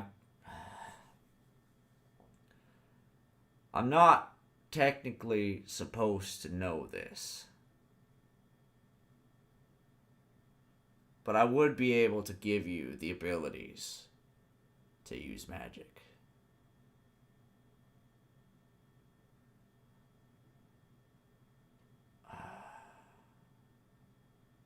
I can't promise you nothing. At the end of the day, I've already given you more than I ever have to anyone else. So, the way I see it, you take what you get, okay?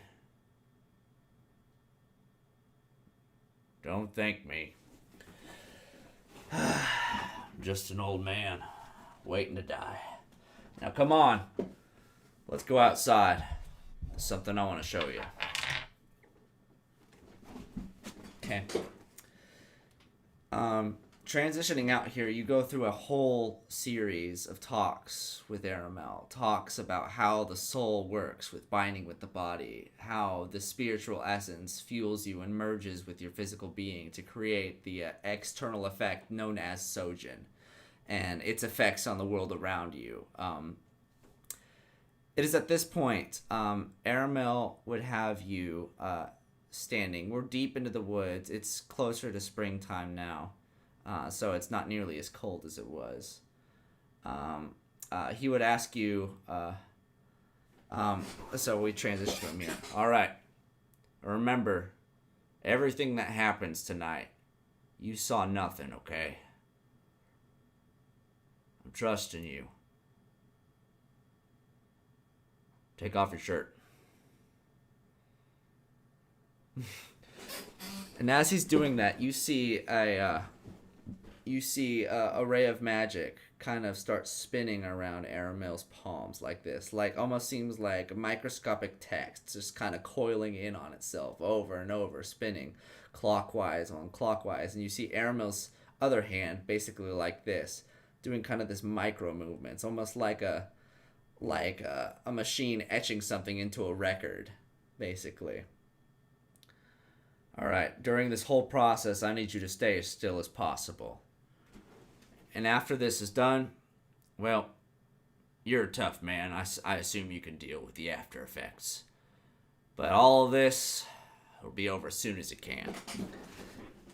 Aramel, you've probably never seen a normal person move this quickly, let alone Aramel, this older man, who has barely moved more than a hobble towards you, clears the distance of the 5 meters within this brush of woods, like almost in an instant, and lays his palm directly onto your chest as this imprint kind of sinks in and spreads outwards into this big circle out on your chest.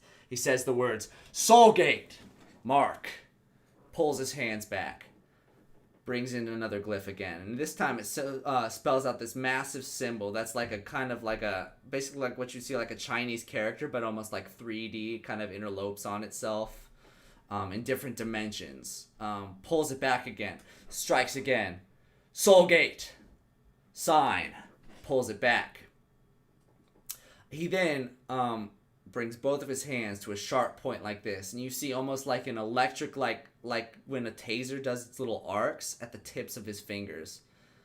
And he stabs you 4 times in basically the 4 corners of the area around the chest, and it feels like hot iron just stabbing into you in like instantaneous motions, coming in basically like the world's largest hornet sting in 4 different locations back to back, stabbing these locations. It's almost like a bright light shines out from your being, from these areas that are poked in.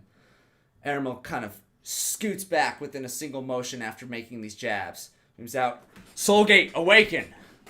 Puts his hands into each other right now and pulls back, and it's almost kind of like, it's, if I can compare this visual to anything, it's kind of like when you pull like the, you know when you stick that tube into like a water and you pull the hatchet back and it pulls up water from it?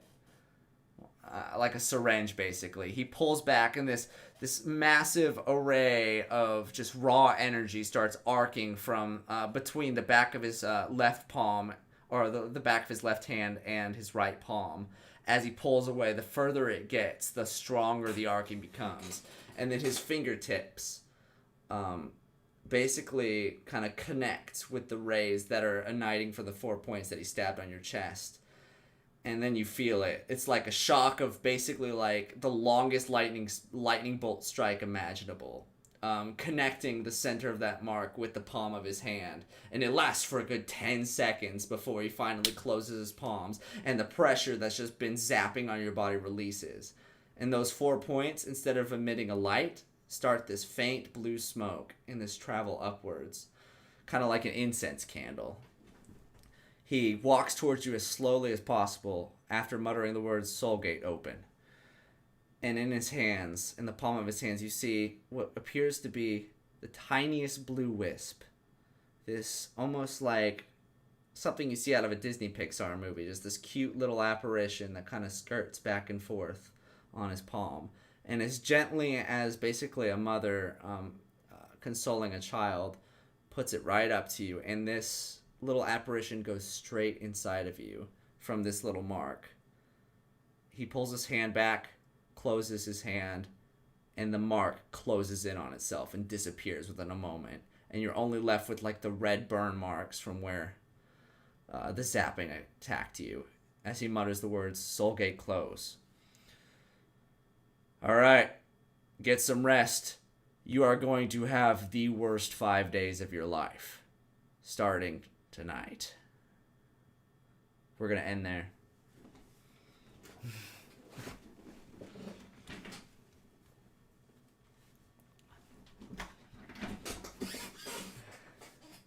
Okay. Oh yeah, CJ kind of freaking bounced, didn't she? Where are you? Oh yeah, she's gone. Shit. Oh, that's rude. It's okay. I'll fill her in. Did it go? I feel like it's easier to stay on track this way, but then again, I feel at the same time it kind of cuts through the personal function of it. Like, I did really enjoy the...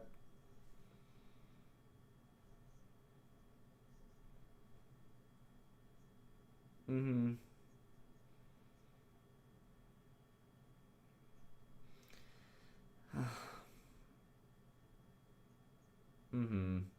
like quipping and whatnot. I think. Yeah, and aside from like small technical difficulties by occasional disconnects, or I don't know if my stream doesn't hold out the entire time. I think my stream did disconnect at one point. I'll have to check to see if it separated the video, but oh well. I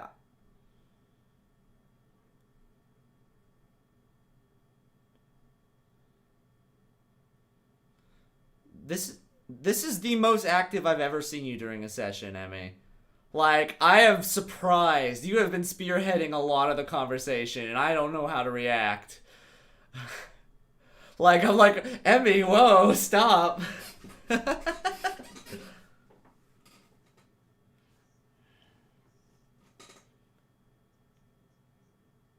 Mm-hmm.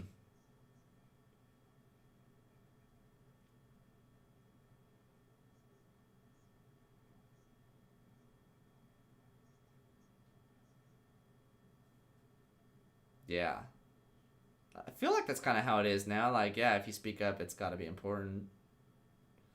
Just because, like, all eyes are on you, then you're not just kind of throwing in a tidbit of info. Okay. Oh. Well, it's only gonna get worse from here, so we're getting to the climax of this arc, so prepare.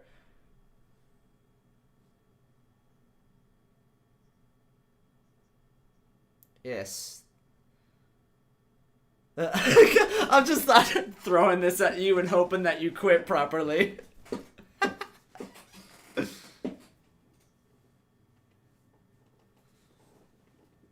Okay.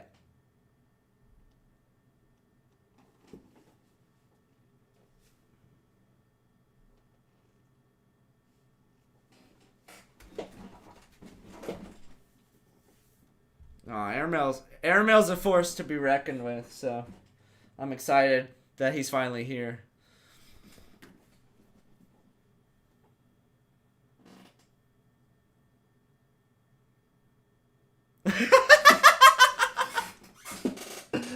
Well, the arc's not over yet, so you just hold your cute little horses.